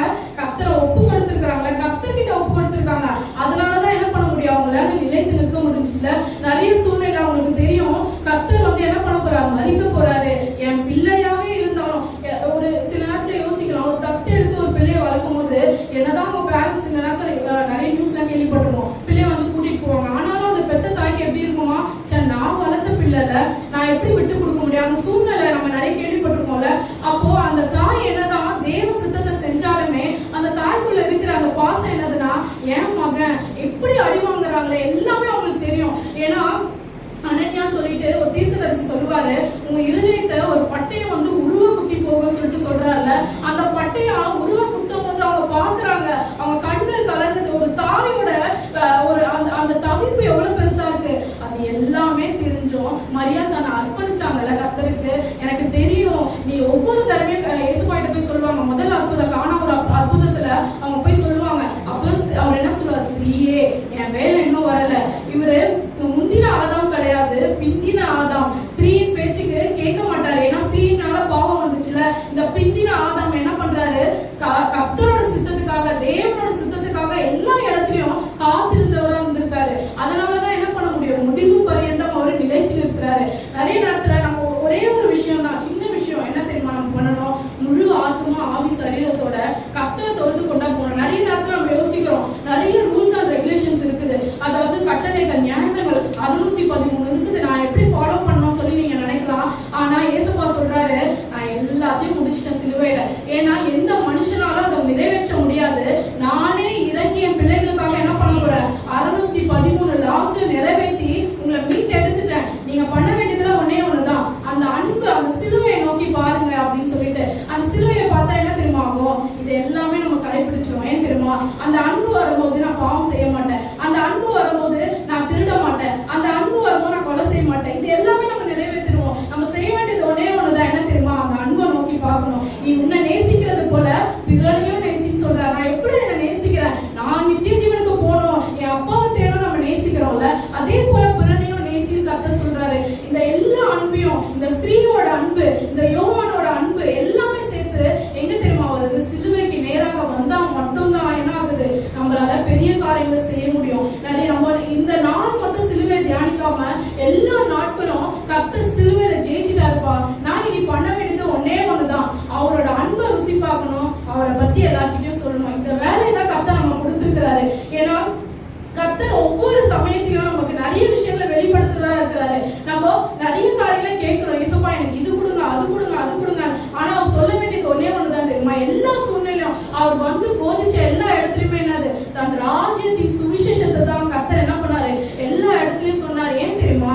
அவரு எதையுமே பேச வரல, ராஜ்யத்தை குறித்து தான். ஏன்னா அந்த ராஜ்யத்துல உங்களுக்கு எங்களுக்கும் கர்த்தர் என்ன பண்ணிருக்காரு? பங்கு வச்சிருக்காரு. அதை சொல்லி நான் மீட்டு எடுக்க போறேன். அவருடைய நீதியை தேடுங்க. இவெல்லாம் உங்களுக்கு கூட கொடுக்கப்படும் கிஃப்ட்டுமா. அந்த கிஃப்ட்டை தேடி ஓடுறீங்களே, முதல்ல ராஜ்யத்தை தேடுங்க. அதை தேடாலே என்ன வரும்? கூட அந்த கிஃப்ட் எல்லாம் உங்களுக்கு கொடுக்கப்படும். அது நிறைய நேரத்துல நமக்கு தெரியாத என்ன பண்றோம், ஆண்டவரே எனக்கு ஆசீர்வதிங்க, ஆண்டவரே எனக்கு இதை கொடுங்க, ஆண்டவரே அது கொடுங்கன்னு அவர் கையை இப்படிதான் கேட்கிறோம் நம்ம தவிர அந்த கையை இப்படி அணைக்கிறவர்களா நம்ம பார்க்கறதே இல்லைல்ல. அந்த அன்பை அணைக்கிறவரா அப்பா கட்டி பிடிச்சு அணைச்சோன்னா அது கூட எல்லாத்தையும் கத்து கொடுக்கிறவரா இருக்கிறாரு. இந்த நேரத்துல கத்து நம்மளோட இருதயத்துல பேசுகிறாரு. நீங்க இனி பார்க்க வேண்டியது அவரோட கையை கொடுக்கிறவரா இல்லாம அவரை அணைக்கிறவங்களா. இந்த யோவான் அணைச்சார்ல, இந்த மேரி அவங்க என்ன பண்ணாங்க, தன்னை அர்ப்பணிச்சாங்கல்ல, அதே போல நம்ம ஒவ்வொருத்தரும் என்ன பண்ணோம், அர்ப்பணிக்கும் போது அப்படியே கத்தரை நேசிக்கும் போது அவர் இருதயத்திலேயே சாஞ்சிருக்கும் போது கத்தர் என்ன பண்றாரு, நம்மளை நேசிக்கிறவரா இருக்காரு. ராஜ்யத்தின் திறவுகோலை சபைக்கு கொடுத்துருக்காருங்க. அவரு மரணத்தை ஜெயிச்சு பாதாளத்துல போய் எங்க அந்த ஆதாம் கிட்ட கொடுத்து இழந்து போன அந்த திறவுகோலை சாமி என்ன பண்ணாரு, மறுபடியும் மரணத்தை ஜெயிச்சு திறவுகோலை கொண்டு வந்து பேதுருவாக சபைக்கு கொடுத்திருக்கிறாரு. சபையாக நமக்கு கொடுத்திருக்காரு. நம்ம அதிகாரம் உள்ளவர்களாக அப்பா பிதாவே என்று புத்திர சுவிகாரத்தை உள்ளவர்களாக இருக்கிறோம். ஆனா நமக்கு என்னது, நம்மளுக்கு தெரியல. எத்தனை பேரை சாமியை கொடுத்திருக்க, போய் விடுதலை பண்ண, திறந்து விடு, கட்டிலிருந்து விடுதலை கொடுன்னு கத்த சொல்றாரு. ஆனா நம்மளே என்ன பண்றோம், ஆண்டவரே நான் கட்டில இருக்கிறேன், ஆண்டவரே எனக்கு விடுதலை கொடுங்க, ஆண்டவரே விடுதலை கொடுங்க. இல்லம்மா, உன்னை அதுக்காக அழைக்கல கத்தர். போ எல்லாருக்கும் சொல்லு, நீ இதற்காக அழைக்கப்படல, நீ வியாதியில இருக்கும்படி கத்தர் உன்னை அழைக்கல. அவர் உன்னை நேசிக்கிறாரு, விடுதலை கொடுப்பாரு. எந்த விஷயத்துக்காக பரலோகம் ரொம்ப சந்தோஷப்பட சொல்றேன், மனம் திரும்புகிறாமே, மனம் திரும்புகிற ஒரே பாவி நிமித்தமா பரலோகம் சந்தோஷப்படுமா. நீங்க என்ன அற்புதம் வேணா செய்யுங்களேன், பரலோகம் சந்தோஷப்படாது. கர்த்தர் அந்த மனம் திரும்புகிற ஒரே பாவனித்தும் பரலோகத்துல சேனைகளின் கர்த்தராகிய பரிசுத்த பரிசுத்தர் என்று சொல்லுகிற அந்த நேரத்துல அந்த பரலோகமே சந்தோஷப்படுமா. இந்த நேரத்துல கர்த்தர் சொல்ற ஒரே வார்த்தை தான், மனம் திரும்புவோம், கர்த்தர்கிட்ட சேருவோம், அன்பா சேருவோம். லாபான் சகப்தானே என்று மிகுந்த சத்தமிட்டு கூப்பிட்டார். அதற்கு என் தேவனே என் தேவனே ஏன் என்னை கைவிட்டு என்று அர்த்தமா. ஆண்டவர் இந்த 3 வார்த்தைகள் கூறும்போது அவருடைய மனசுல அவருடைய எண்ணத்துல அவரு மறிக்க போறான்னு அவருக்கு முன்னாடியே தெரியும். ஆனாலும் அவருக்குள்ள அந்த பயம் இல்லை, அந்த கவலை இல்லை. ஆனா அவரு ஏன் இந்த 4வது வார்த்தையை சொல்லும் போது மட்டும் இந்த மிகுந்த சத்தத்தோட அவர் கூப்பிடுறாருன்னா, அவருக்குள்ள இருக்கிற ஒரு உறவு, அந்த உறவு எவ்வளவு பெரிய உறவுன்றது வந்து நமக்கு தெரியல. அந்த ஆவியானவரோட கூட பிதாவனோட கூட ஒரு உறவு அவரை விட்டு நீங்கும் போது நமக்கு என்ன பார்க்கணும்னா ஒரு வலி உண்டாகுது. நம்ம ஒருத்தரை நேசிக்கும் போது ஒரு அன்பு இருக்கும் நம்ம மேல. நம்ம நேசிக்கிறோம், இவங்க உயிருக்கு உயிரா நேசிக்கிறோம், ஒரு தாயை நேசிப்போம், ஒரு தகப்பனை நேசிப்போம், ஒரு நண்பனை நேசிப்போம். ஒரு பிரச்சனைனா அவங்களை நம்மளை விட்டு நம்ம என்ன பண்ண மாட்டோம், போக மாட்டோம். அதே அன்பு நம்ம கூட வரணும், கடைசி வரைக்கும் இருக்கும்னு நினைக்கும் போது ஒரு தருணத்துல நம்மள வந்து விட்டு போறாங்க பாத்தீங்களா, அந்த அன்பு தான் வந்து ஆண்டவர் அந்த இடத்துல வந்து பிதா அவர் கைவிடும் போது ஏன் அந்த கைவிட்டாரு, எதுக்காக அவர் கைவிட்டாரு, நீங்களும் நானும் பரலோகத்துக்கு போனதுக்காக தான் அவருக்கு மதிக்கப்பட்டார். அம்மே எத்தனை பேர் ஒப்புக்கொள்றீங்க? இன்னைக்கு அவங்க இந்த இடத்துல உக்காந்து இருக்கோம், இந்த இடத்துல பேசுறோம் அப்படின்னா அதோட அவர் கிருபை. அன்னைக்கு அவர் அந்த இடத்துல தன்னை தாழ்த்தி அர்ப்பணித்து அவர் அந்த தாகத்தை செய்யலன்னா இன்னைக்கு நீங்களும் நானும் இல்லை. அவருக்கு ஒரு உறவு இந்த இடத்துல மெயினான காட்டுகிற ஒரு விஷயம் என்னன்னா உறவு. இயேசு ஆனவர் பிதாவோடு எல்லா சமயத்திலும் இருந்திருக்காரு. அதை நம்ம பார்க்கலாம். நம்ம ஒரு வசனத்தை பார்ப்போம். யோவான் 10:3. நானும் பிதாவும் ஒன்றாயிருக்கிறோம் என்று அவர் என்ன சொல்றாருன்னா, நானும் பிதாவும் ஒன்றாயிருக்கிறோம். அவர் எந்த இடத்துலயும் பிதாவானவரை விட்டுட்டு தன்னிச்சையா தன்னோட சுய பலத்தினால என்னை அனுப்புனவருக்கு அவருக்கு தெரியும், அவருக்கு எல்லாம் இருக்கு, எனக்கு எல்லாம் பவர் இருக்கு, நான் எல்லா அற்புதத்தையும் தனியாவே செய்ய முடியும். ஆமே. ஆனா அவர் ஏன் அப்படி தனியா செய்யாம ஒவ்வொரு வாட்டியும் அவர் செய்த அற்புதங்களுக்கும் அதிசயங்களுக்கும் கூட யார் இருக்காருன்னா பிதா இருக்காரு. பிதாவோட தான் எல்லா காரியத்தையும் செய்கிற தேவன் கடைசி தருவாயில தான் மறிக்க போற அந்த நேரத்துல அவர் ஏன் அந்த வார்த்தையை சொல்லார்னா, பிதா அவரை விட்டு நீக்கப்படுகிற நேரம். ஏன்னா நம்மளுடைய பாவங்களும் நம்மளுடைய அக்கிரமங்களும் நம்மளுடைய சாபமான காரியங்களும் நம்மளை விட்டு நீங்கணும்னா இன்னைக்கு அவர் மறிச்சாதான் மட்டுமே நம்மளால உயிர் வாழ முடியும். அவரு அன்னைக்கு இருக்கிறவங்களுக்காக தான் மறிச்சாரா, அன்னைக்கு இருக்கப்பட்டவங்களுக்காக தான் சாபம் நீங்கணும்னு நினைச்சாருன்னா இல்ல. இன்னி இருக்கிற ஜெனரேஷனும் இனி வருக போற ஜெனரேஷனும் இந்த பாவத்துக்குள்ளாக இருக்கும், இந்த பாவத்துக்குள்ளாக உலகம் முழுவதும் என்று தெரிந்துதான். ஏன்னா ஒருத்தர் நொறுக்கப்படும் வரும்போது தான் அவருக்கு தெரியும் அவரோட வலி. நம்ம நொறுக்கப்பட்டிருக்கோம், நம்ம ஒருத்தரால் கைவிடப்பட்டிருக்கோன்ற சொல்ற அந்த வலி யாருக்கு தெரியும்னா, யார் அந்த இடத்துல நொறுக்கப்படுறாங்களோ அவங்களுக்கு மட்டும்தான் அந்த வலி தெரியும். கரெக்டுங்களா? அப்ப அதனாலதான் ஆண்டவர் நம்மளை பார்த்து சொல்றாரு, உன்னை யார் கைவிட்டாலும் நான் உன்னை கைவிட மாட்டேன். உன்னை அழைத்தவர் நான் உண்மை உள்ளவர். ஒவ்வொரு நாளும் உன்னை நன்மையினாலும் கிருபையினாலும் போஷித்து நீ நடக்க வேண்டிய வழிகள் எல்லாம் உனக்கு காண்பித்து உன்னை நடத்தவேன்னு சொல்றாரு. ஆனா நம்ம எத்தனை பேர் அவரோட வார்த்தைக்கு அவருடைய சமூகத்துல நிக்கிறதுக்கு ரெடியா இருக்கணும்னா யாருமே இல்லை. அந்த அன்பு, அந்த உறவு தான் நம்மள நாள் வரைக்கும் நடத்துதுன்னா அந்த உறவுக்குள்ள நம்ம எப்படி இருக்கோம், அந்த உறவு கூட நம்ம எப்படி ஐக்கியமா இருக்கணும். ஆண்டவர் சொல்லியிருக்காரு, அனுதினமும் என்னோட சமூகத்துல என்னை நாடுங்கள், என்னை தேடுங்கள. எத்தனை பேர் நம்ம போய் ஜெபம் பண்றோம்? ஆண்டவர் இங்க வந்த நோக்கம் என்னன்னா, உங்களையும் என்னையும் பரலோகத்தில் கொண்டு போகிறது தான் அவருடைய உண்மையான அன்பு.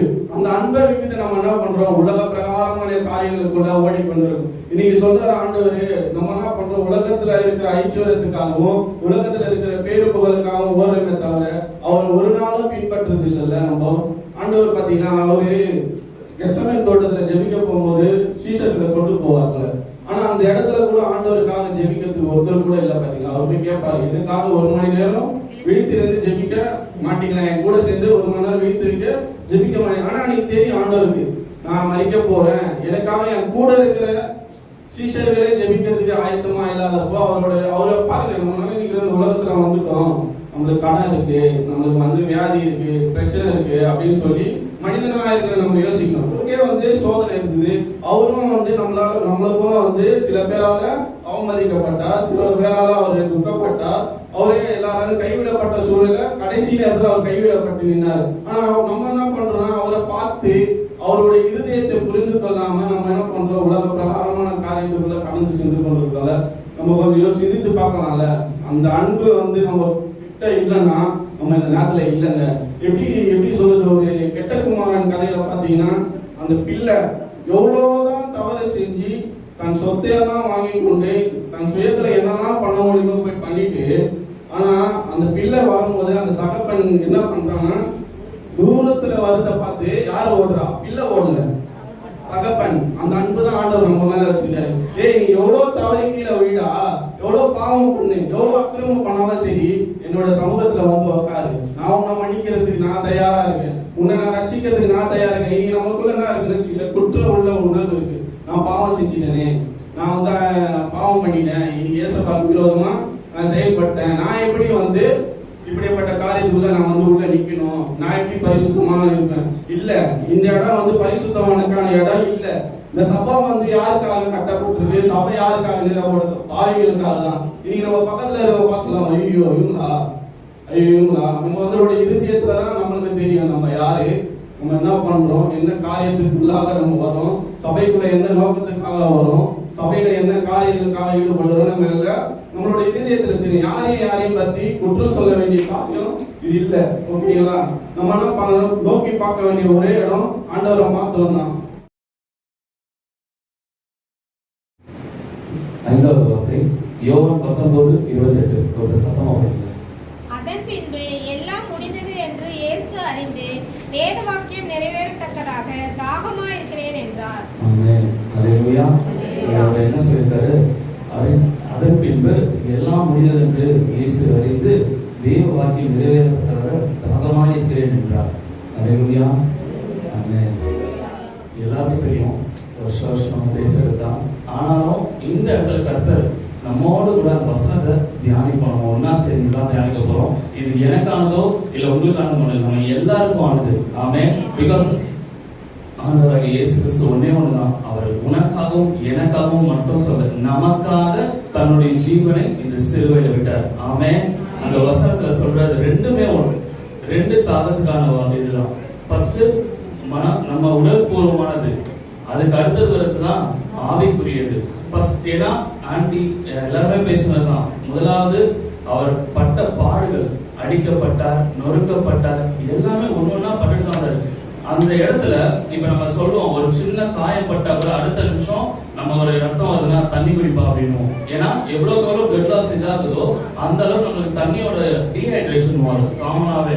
இப்போ தண்ணியோட முக்கியத்துவம் எவ்வளவு பெருசா இருக்கு பாத்தீங்களா? அந்த இடத்துல தண்ணி தாகத்துக்கானது மட்டும் இல்லை, நம்மளோட அவருடைய உடல்ல எல்லாத்துக்குமே தண்ணி தேவை. அப்போ அந்த அளவு அவர் பாடுகள் அனுபவிக்கும் பொழுது அவர் உடல்ல இருந்து எவ்வளவு போச்சு, எண்ணக்கூடிய காயங்கள் ஏராளம், எண்ணக்கூடாதவர்கள் இன்னும் தாராளம். ஏன்னா அவர் ஒருத்தர் 2 பேர் மட்டும் அடிக்கல, நம்ம வந்தவங்க போனவங்க முதற்கொண்டு இன்னைக்கு இருக்கிற நிலைமையில நம்ம ஒரு சின்ன காயப்பட்ட எல்லாரும் சொன்ன மாதிரி தான், ஒரு அடி அடிச்சா நம்ம கண்டிப்பா விழுந்துருவோம். அப்படிதான் இருக்கு நம்ம நிலைமை.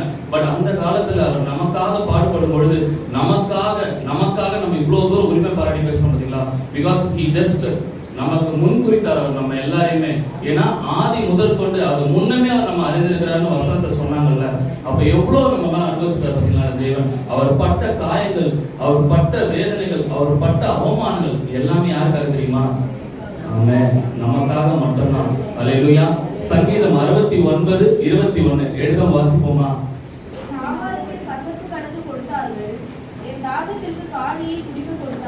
ஆமென். ஆண்டவருடைய வருகையை முன்னிட்டு நம்ம எல்லாமே சொல்லுவோம் தீர்க்க தரிசனமா முன்குறித்தவைகள்னு. சங்கீதத்துல எப்ப சொல்லியிருக்காங்க பாத்தீங்களா? 69:21 சொல்லிட்டாங்க, என் ஆகாரத்தில் கசப்பு கலந்து கொடுத்தார்கள், என் தாகத்திற்கு காணி அல்லேலூயா கொடுத்தாங்களா? சொன்னபடியே. இது எப்ப சொன்னது? ஆண்டவர் வந்ததுக்கு அப்புறம் சொன்னதா? இல்ல, அவர் முன்குறித்தார். எல்லாத்தையுமே அவர் முன்குறித்தார். Because he knows everything. ஏன்னா ஆதியும் அந்தம் அவரே இருக்கிறார். ஆமென். அவர் எல்லாத்தையும் ஒன்னொன்னு ஈச் அண்ட் எவ்ரிதிங் ஒரு பின் இந்த இடத்துல அவர் அதனால வசனங்கள் சொல்லுது, உன் தலையில இருக்கிற ஒவ்வொரு முடியும் எண்ணப்பட்டிருக்கிறது. ஆமென். அப்ப எவ்வளவு விளைவு இருக்கும் பாத்தீங்களா? நம்ம இன்னைக்கு இந்த இடத்துல இந்த ஸ்லாக்கியத்தை கொடுக்கிற தேவனுக்கு நம்ம என்ன செய்யறோம்? ஆமென். அடுத்ததாக ஒரு வசனத்துக்குள்ள கடந்து சொல்றோம். யாக்கோபு 5:20 படிப்போம். தப்பி போன மார்க்கத்தை நின்று பாவியை திருப்புகிறவன் ஒரு ஆத்துமாவை மரணத்தில் நின்று ரட்சித்து திரளான பாவங்களை மூடுவான் என்று அறிய கடவன். அல்லேலூயா. யாக்கோபு 5:20 கடைசியான வசனம் என்ன சொல்றது பாத்தீங்களா? தப்பி போன மார்க்கத்தில் நின்று பாவியை திருப்புகிறவன் ஒரு ஆத்துமாவை மரணத்தில் நின்று ரட்சித்து திரளான பாவங்களை மூடுவான் என்று அறிய கடவன். ஆமென். ஆனந்த நிமித்தமா பரலோகம் மகிழ்ந்து இருக்குது. அதேதான். ஆண்டவர் எதுக்காக இங்க வந்தாரு? நீதிமான்களை ரட்சிக்கிறதுக்காக வந்தாரா? ஆமென். ஒரு இன்டராக்ஷன் தான். இன்னைக்கு நம்ம இன்டராக்ஷன் பண்றது எது தெரியுமா? தேவனுடைய வார்த்தை மட்டும் தான். இங்க நீ நல்லா இருக்கியா, நான் நல்லா இருக்கேன்னு கேட்கறதுக்காக இங்க யாரும் வரல. ஆண்டவருடைய வார்த்தை எவ்வளவு தூரம் உங்க இருதயத்துல இருக்குன்றதை கேட்போமா? ஒருத்தரும் இன்னைக்கு எத்தனை பேர் நம்ம பைபிள் எடுப்போம்? இந்த இடத்துல இருந்து பேசுற நானா இருந்தாலுமே அதுதான் எனக்கானது. ஆமென். ஆனா அந்த ஆண்டவருடைய வார்த்தை நம்ம படிக்கலாம், அதை பேசும்பொழுது கேட்கறது பாத்தீங்களா செவிகள். அதனாலதான் இங்க எடுக்கிற வசனங்களும் வார்த்தைகளும் சரி. ஆண்டவரே இங்க எடுக்கும் பொழுது ஜபங்கள் எடுக்கிற கூட என்ன சொல்றாங்க? எங்க இருதயத்துல நாங்க எழுதி கொள்ளும்படியாக நீங்க செய்யணும். இன்னைக்கு கூட இருக்கிற எல்லா குழந்தைகளையும் கேட்டு பாருங்களேன், ஒரு வசனத்தை சொன்னா அந்த வசனம் தன்னால அவங்க வாயில வரும். அது என்ன அவங்க படிச்ச வசனங்களா? இல்ல, நம்ம ஒருத்தர் சொல்லும் பொழுது நம்ம இருதயத்துல நமக்காக எழுதுறாரு, அவரே எழுதுறாரு. என் ஆத்துமாவே கர்த்தரை ஸ்தோத்திரி. எல்லாருமே சொல்லுவோம். யாரு இந்த வசனத்தை படிச்சா இந்த வசனம் எங்க இருக்கு உடனே சொல்ல முடியுமா யாராவது? அதே மாதிரி எல்லாருமே சொல்லுவாங்களா? ஆமென். இதுதான் ஆண்டவருடைய வார்த்தை எப்படிப்பட்டதா இருக்கு பாத்தீங்களா? இந்த இடத்துல அவர் குறிப்பிட்ட ஒரே ஒரு வசனம் எனக்கு வந்துட்டு யாரும் இல்லை, அந்த ஒரே ஒரு பாவி மனத்தினாலே பரலோகத்தில் மிகுந்த சந்தோஷமா இருக்கு. ஆனா இன்னைக்கு இங்க வந்திருக்கிறவங்க நம்ம எல்லாருமே ஒன்னே ஒண்ணுதான், உனக்காக எனக்காக இது வேண்டுதல் பண்ணாம விண்ணப்பம் பண்ணாம பிறருடைய பாரத்தை குறித்து நம்ம என்னைக்கு எடுக்கிறோமோ அன்னைக்கு நம்மளுடைய பாரங்களை கர்த்தரை இறக்கி சொல்ற. தன்னால நான் வரும்பொழுதுதான் ஆண்டவரே எனக்கு இப்படி இருக்காண்டவரே எனக்கு இப்படி இருக்கு நம்ம சொல்லும் பொழுது நீ அப்படியேதான் இருப்ப கடைசி வரைக்கும். இதே பிறருக்காக நீங்க விண்ணப்பம் பண்ணும் பொழுது கர்த்தர் என்ன பண்றாரா? நம்மளுடைய எல்லாவற்றையும் அவர் நீங்களாக்கி போடுறாரு. ஆமென். அப்போ இந்த இடத்துல ஃபர்ஸ்ட் நம்ம இங்க இந்த குட் ஃப்ரைடேல மொத்தம் நம்ம 7 வார்த்தையை வருஷம் பேசுறோம். முதலாவது மன்னிப்பு. அது யாருக்கு? பொதுவா ஆண்டவர் சொல்றாரு, சரிங்களா? அடுத்தது பரதேசியில் இருப்பாயிட்டு அப்பயும் ஒரு பொதுவான இதான் சொல்றாரு. பிகாஸ் அவர் அவருக்காக எதையுமே கேட்கல. முதலாவது இவர்கள் செய்கிறது இன்னதென்று அறியாமல் மன்னிக்க சொல்றாரு பிதா கிட்ட. அடுத்தது நீ என் கூட பரதேசியில் இருப்பான்னு அந்த கல்லனுக்காக சொல்றாரு. மூன்றாவதா அதேதான். அப்போ ஒருத்தர் ஒப்படைக்கிறாரு, நான் இருக்கிற வரைக்கும் நான் உங்களை பார்த்தேன், இதுக்கப்புறம் நான் இல்லைன்னு எனக்கு தெரியும், ஆனா நான் உங்களுக்கு அப்படியே கைவிட்டு போக மாட்டேன், உங்களை என்னோட சார்ந்தவங்க கூட உங்களை பத்திரமா இன்னொருத்தர் கிட்ட கொடுக்குறேன்றாரு. அடுத்தது 4வது வார்த்தையில தான் அவர் தனக்காக சொல்றாரு, என் தேவனே ஏன் என்னை கைவிட்டீர்ன்றாரு. அடுத்தது 5வது வார்த்தை தாகமா இருக்கிறேன்றாரு. ஆமென். சோ ஒவ்வொரு வார்த்தையிலையும் ஆண்டவர் வந்துட்டு முதல் 3 வார்த்தைகளை பிறருக்காக பேசுறாரு எல்லா இடத்துலயுமே. அப்ப எவ்வளவு பெரிய தேவன் பாத்தீங்களா? நமக்காக பரிந்து பேசுகிறார். தன் மரணம் பரியந்தம் வரைக்குமே நமக்காக, நம்முடைய பாவங்களுக்காக, நம்முடைய மீறலுக்காக அவர் பரிந்து பேசிக்கிட்டே இருக்காரு. ஆமென். அடுத்த 4வது வார்த்தையில கூட அவர் வரும்பொழுது அவர் வருத்தத்தோடு இது பண்றாரு. பிகாஸ் பிதா அவர் கைவிடல. அந்த கல்லறை தூஷித்தது போல நீ தேவனுடைய குமாரனா இருந்தா கீழே இறங்கி வாண்டது ஒரு செகண்ட் ஆயிருக்குமா? எல்லாத்தையும் மாற்றி போடக்கூடிய வல்லம் கொண்டவர் அவரு. பிறரை குளிரன பார்வையை செய்தாரு, செவிடன கேட்க செய்தாரு, முடவனை நடக்க சென்றாரு, திமிர்வாதக்காரனை எழுந்து அவன் படுகை கொண்டு நடக்க வச்சாரு. ஆமென். செத்து போன லாசரு கடைசியில வெளியே வான்னு சொல்லி ஒரே வார்த்தை உயிர்த்தெழுந்த தேவனுக்கு எவ்வளவு நேரம் ஆயிருக்கும்? ஆமென். தன்னுடைய தாகம் 7 மணி நேரம் ஒருத்தர் தண்ணி குடிக்காம அவ்வளவு இதுல இருந்து அவர் வெறும் தண்ணி குடிக்காம மற்றொரு கூட அவர் ஒரு நாள் ஃபுல்லா கூட இருந்திருப்பாரு. பட்ட காயங்களும் பட்ட வேதனைகளும் எவ்வளவு பெரிதா இருக்கு பாத்தீங்களா? ஆமென். ஒரு நிமிஷம் நம்ம நினைச்சு பார்த்தோம்னா அதுதான் அந்த பாட்டுல கூட ஜபத்தோட ஜெயகன் ஐயா பெக்கன் செய்ய பாடும்போது கூட அந்த உள்ள எப்படி இருக்கு உடையுதுன்னு பாருங்க. ஆமென். அப்ப யோசிச்சு பாருங்க, நம்ம ஒரு நாள் நினைக்கும் போதே நம்மளுக்கு இவ்வளவு பாரமா இருக்கும் பொழுது அனுதினமும் அவர் சிலுவையில நம்ம ஒவ்வொரு நாளும் செய்து சின்ன சின்ன தப்புகளால் அவர் அடிக்கும் பொழுது அவர் எவ்வளவு வேதனைப்படுறாரு. ஆனா ஒரு விஷயம் கர்த்தர்கிட்ட இருக்கிறது என்ன தெரியுமா? நீ என்ன செஞ்சுட்டு வந்தாலும் அப்பா என்னை மன்னிச்சிருன்னு ஒரு வார்த்தை கேட்கும் பொழுது அவர் தன்னோட சொந்த பிள்ளையா அவரை அரவணைச்சுக்கிறாரு. ஆமென். அல்லேலூயா. இங்க ஒவ்வொருத்தருக்குமே அதேதான். நம்ம பாவங்கள் என்னதான் செஞ்சாலும் சரி ஆண்டவருடைய பாதத்துல அப்பா நான் என்ன முழுவதுமா ஒப்பு கொடுக்குறேன்னு சொல்லும் பொழுது அவர் நம்ம ஏற்றுக்கிறதா இருக்காரு. தாகத்துக்கு அவருக்காக நம்ம என்ன செய்ய போறோம் தெரியுமா? ஆத்ம தாகம். இன்னைக்கு எத்தனை பேர் இங்க வெளியே போகும்பொழுது ஒரு தீர்மானத்தோட போக முடியும், நான் பிறருக்காக ஜெபிப்பேன்ட்டு. ஆமென். இன்னைக்கு ஒரு சிலர் ஜெபிச்சுக்கிட்டு தான் இருக்கும். ஆனாலும் அந்த ஜெபங்கள்ல இன்னமும் ஆத்மாக்கள் ரட்சிக்கப்படணும்னு சொல்லி நம்ம ஜெபிக்கும் பொழுது எவ்வளவு ஒரு சந்தோஷம் உண்டாரு தெரியுமா? மன மகிழ்ச்சியா. அப்போ நம்ம என்ன செய்யறது தெரியுமா? இந்த பூலோகத்துல நமக்கான வீட்டை கட்டல, பரலோக ராஜ்யத்துல எனக்காக ஒரு வீட்டை நான் கட்டிக்கிட்டு இருக்கேன்னு அர்த்தம். ஆமென். இங்க நீங்க சம்பாதிக்கிற ஒவ்வொரு ஆத்மாவும் உங்களுக்கான ஒவ்வொரு செங்கல்னு எடுத்துக்கோங்க பரலோகத்துல. அப்ப யோசிச்சு பாருங்க, பரலோகம் எப்படிப்பட்டதா இருக்குன்னு யோசிச்சிருக்கீங்களா? அங்க என்ன இல்ல, எந்த ஒரு இதுவும் அழுகையும் இல்ல, கஷ்டங்களும் இல்லை, எதுவுமே இல்லை. பிகாஸ் அப்பா உங்களுக்கு பார்த்து பார்த்து கட்டிக்கிட்டு இருக்காரு அந்த இடத்துல. இன்னைக்கு நமக்கான நிச்சயம். இன்னமும் நான் சர்ச்சுக்குள்ள 12 வருஷம் ஆனாலும் அவன் எல்லாம் சொல்றான், ஆண்டவர் சீக்கிரமா வராரு, சீக்கிரமா வராரு. எனக்கு முன்னாடி இருக்கிறவங்க கிட்ட இருந்து அது சீக்கிரமா வராரு, சீக்கிரமா வராருன்னு சொல்லியிருக்காரு. அவர் வருகிற நேரத்தை நாம யாருமே அறிய மாட்டோம். ஆமென். ஆனா வரும்பொழுது நம்ம பாத்திரம்னா இருக்கணும் அவங்க. அல்லேலூயா. அப்ப எது அது நம்மளை மாத்தும்? பிறருக்காக நம்ம ஜெபிக்கிற ஜெபங்கள்ல ஒருத்தர் மனம் திரும்பினாலும் என் கவுண்ட் ஏறுதுன்னு அர்த்தம். ஆமென். எனக்கு என்ன தெரியுமா? அப்பா எனக்கு G+1 வேணாம்ப்பா, எனக்கு மொத்தமா எவ்வளவு பெருசா இருக்கோ அந்த மொத்த வீடு எனக்கு தான்ப்பா வேணும்னு கேட்கலாம். அதுக்கு நம்ம செய்ய வேண்டியது ஒண்ணே ஒண்ணு மட்டும் தான். ஒவ்வொரு ஆத்மாக்காகவும் நம்ம பாரப்படும் பொழுது நமக்கு பரலோகத்துல ஒவ்வொரு வீடு அந்த இடத்துல இருக்கு. ஆமென். அல்லேலூயா. அங்க என்ன தெரியுமா? நான் என் ஆண்டவரோட ஒவ்வொரு நாளும் சந்தோஷமா ஆடி பாடி துதித்து கொண்டிருப்பேன். அவருடைய நாமத்தை மட்டும் நான் உயர்த்தி கொண்டே இருப்பேன். ஆமென். இங்க எத்தனை பேர் நம்ம சந்தோஷத்தோட நீங்க சொல்லுவோம், அப்பா நான் உங்களுக்காக நான் செய்யறப்பா இந்த இடத்துல நின்னு. அவர் சொல்றாரு, போர் வீரர்களா நம்ம எழுப்ப சொல்றாரு, சிஎம் குமாரத்தியே கம்பீரித்து பாருன்றாரு. ஆமென். அப்ப எவ்வளவு பெரிய வார்த்தை பாத்தீங்களா? அது குமாரனுக்கு கொடுக்கல, ஃபர்ஸ்ட் குமாரத்திக்கு தான் கொடுத்துருக்கு. எல்லாமே ஸ்திரீகளுக்கு உண்டானது. அப்போ ஒரு ஸ்திரீ நினைச்சா என்ன பண்ண முடியும்?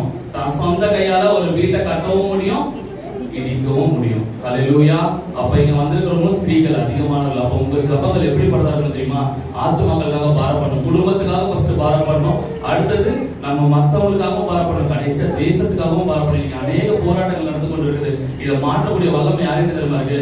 ஆண்டவராகிய இயேசு கிறிஸ்து மட்டும்தான் இருக்கு. ஆமென். ஆனா அவர் சொன்ன தீர்க்கதரிசனம் ஒண்ணு நிறைவேற்றி இருக்கு. அல்லேலூயா. இஸ்ரேலுக்கு எதிராக நடக்கிற எல்லாருமே தெரியும். ஆனா அந்த இடத்துல ஆத்மாக்கள் அழிஞ்சுக்கிட்டு இருக்கு. அதுல ஒரு ஆத்மாவும் அழியாம அவரோட சமூகத்துல சேரணும்னு நம்ம நினைக்கணும், எல்லாருமே வாஞ்சிக்கணும். ஆமென். அப்படிப்பட்ட ஒரு மாறுதல் வரும் பொழுது என் தேவனுடைய ரட்சிப்பு எப்படி இருக்கும்? சீக்கிரமா இருக்கும். அல்லேலூயா. ஒரு விஷயம் கண்களை மூடுவோமா? ஆமென். என் பாவ பரிகாரியே,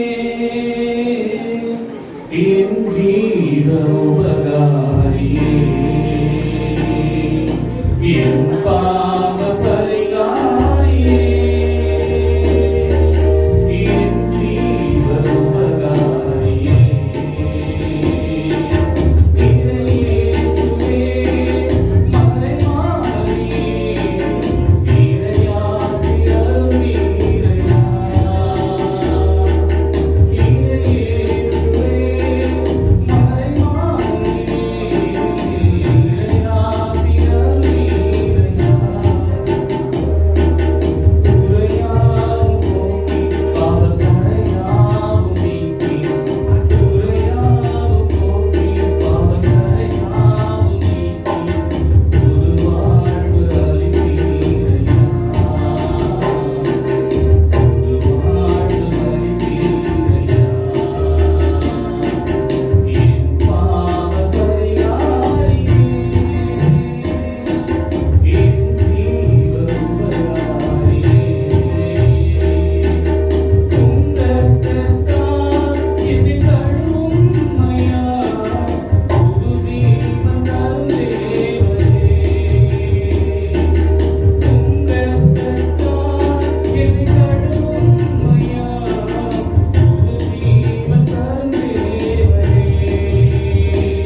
வாங்கின பின்பு முடிந்தது என்று சொல்லி தலையை சாய்த்து ஆவியை ஒப்புக் கொடுத்தார். அல்லேலூயா. விசுவாசிக்கிறவங்க ஒரு ஆமென் அல்லேலூயா சொல்லுங்க. என்னம்மா முடிஞ்சிச்சுன்னு சொல்றாங்க, நீ என்ன ஆமென் அல்லேலூயா சொல்றீங்கல்ல. ஆண்டவர் வந்து இங்க என்ன ஒரு முடிவை கட்டளையிட்டார்னா, அந்த முடிவு எப்படிப்பட்ட முடிவா இருந்துச்சுன்னா, பிதாவாகிய தேவனுடைய சித்தத்தை ஆண்டவராக இயேசு கிறிஸ்து செய்து முடித்தார். அது எப்படி செய்து முடித்தாரு? வெற்றியா செய்து முடித்தார். இன்றைக்கு நம்ம எல்லாருமே வந்து உட்காந்துருக்கோம். எல்லாருமே நான் வந்து ஆண்டவரோட வாழ்க்கையில எல்லாவற்றையும் செய்து முடித்தாரு. அதுக்காக நான் நன்றி செலுத்த வந்திருக்கேன்னு சொல்லிட்டு எத்தனை பேருக்கு வந்திருக்கோம் அப்படின்னு பார்த்தா ஒரு கேள்விக்குறிதான் நம்மளுடைய வாழ்க்கையில. ஏன்னா நமக்கு அநேக ஒரு முடியாத காரியங்கள்லாம் நிறைய இருக்கு. ஒருத்தவங்களுக்குமே வந்து பேசுகிற நானா இருக்கட்டும், வந்திருக்கிற இவங்களா இருக்கட்டும், இல்லை சின்ன பிள்ளைங்க வாழ்கிற எத்தனையோ பேருக்கு எல்லாருக்குமே ஒரு முடிவு என்பது ஒரு சில விஷயங்களுக்கு வேணும் இல்லையா? அது பலவீனமா இருக்கலாம், இல்லை ஒரு விஷயத்துக்காக இருக்கலாம், வேலைகளா இருக்கலாம், இல்லை வியாபாரத்தையா இருக்கலாம், ஊழியத்துல இருக்கலாம். இந்த மாதிரி முடிவை வந்து ஆண்டவர் வந்து இன்றைக்கு கொடுக்கறதுக்காக வந்திருக்கிறார். அது எப்படிப்பட்ட முடிவை ஆண்டவர் கொடுக்கணும்னு நினைக்கிறாங்கன்னா, எடுத்தவர்களை வாசிக்கலாம். எரேமியா புத்தகம் 29ஆம் அதிகாரம் 11ஆம் வசனத்தை வாசிக்கலாம். நீங்கள் எதிர்பார்த்திருக்கும் முடிவை உங்களுக்கு கொடுக்கும்படிக்கு நான் உங்கள் பேரில் நினைத்திருக்கிற நினைவுகளை அறிவேன் என்று கர்த்தர் சொல்லுகிறார். அவைகள் தீமைக்கல்ல, சமாதானத்துக்கு ஏதுவான நினைவுகளே. ஆமென் அல்லேலூயா. விசுவாசிக்கிறவங்க ஒரு ஒட்ட சத்தமா ஒரு அல்லேலூயா சொல்லுங்க. என்ன முடிவா? எப்படிப்பட்ட முடிவா சொல்லுங்க? இது சமாதானத்துக்கு ஏதுவான முடிவு. எல்லாருமே நீ கலங்கி கொண்டிருக்கோங்க. ஒரு பிரச்சனையிலுமே எல்லாருமே கலங்கிட்டு இருக்கோம். நம்ம இருதயம் கலந்து ரொம்ப ஒரு மாதிரி மன அழுத்தத்தோட இங்க நிறைய பேர் உட்காந்து இருக்கோம் இல்லையா? ஆனா உங்களை பார்த்துலாம் முடிவு எண்ணி பார்த்து ஆண்டவர் சொல்லுகிறாரு, இன்னைக்கு நான் ஒரு சமாதானத்தின் முடிவை நான் கட்டெடுக்கணும். நாங்களே விசுவாசிக்கிறவங்க ஆமென் சொல்லுங்க. இனி உனக்கு கண்ணீர் இல்லை, ஒரு துக்கம் இல்லை, உனக்கு வேதனை இல்லை. நான் எல்லாவற்றையும் உனக்காக சிலுவையில நான் எல்லாவற்றையும் முடிச்சுட்டேன். இன்னைக்கு உனக்கு ஜெயம் தான். இனி உன் சத்துருக்களை பார்த்து நீ பயப்படவும் கலங்கவும் வேண்டாம்.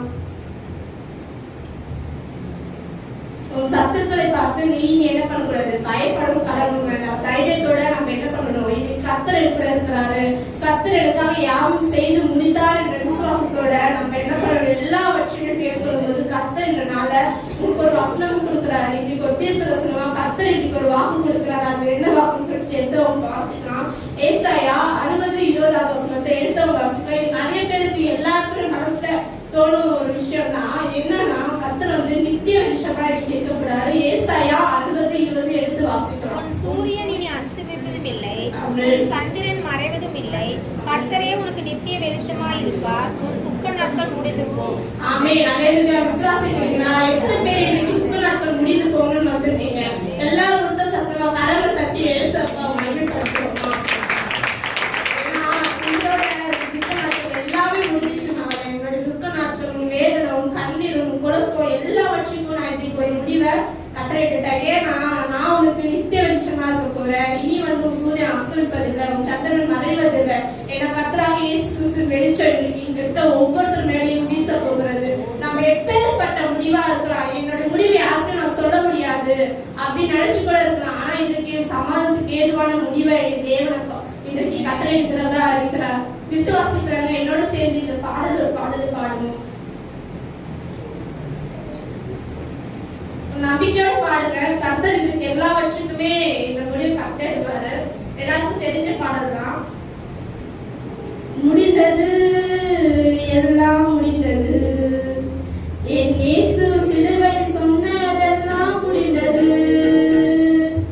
முடிந்தது, எல்லாம் முடிந்தது, என் இயேசு சிலுவையில் சொன்னதெல்லாம் முடிந்தது.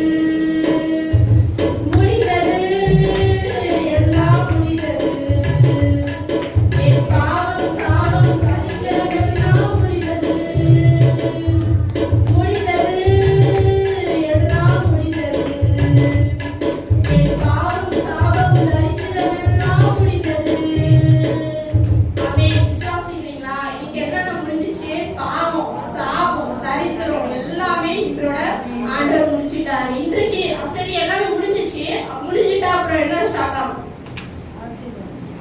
ஆசீர்வாதம் ஸ்டார்ட் ஆகணும். அதற்கான ஆரம்பத்தை ஆண்டவர் இன்றைய நாள்ல நமக்கு கொடுக்க போறாரு. விசுவாசத்தோட இன்றைக்கு நீங்க எந்த முடிவோட வந்திருக்கீங்களோ அதை தேவன் ஜெயமாய் கட்டளையிடுவார். ஒரு புதிய துவக்கத்தை தேவன் இந்த நாள ஆரம்பிக்க போகிறார். நம்ம எல்லாம் செஞ்சு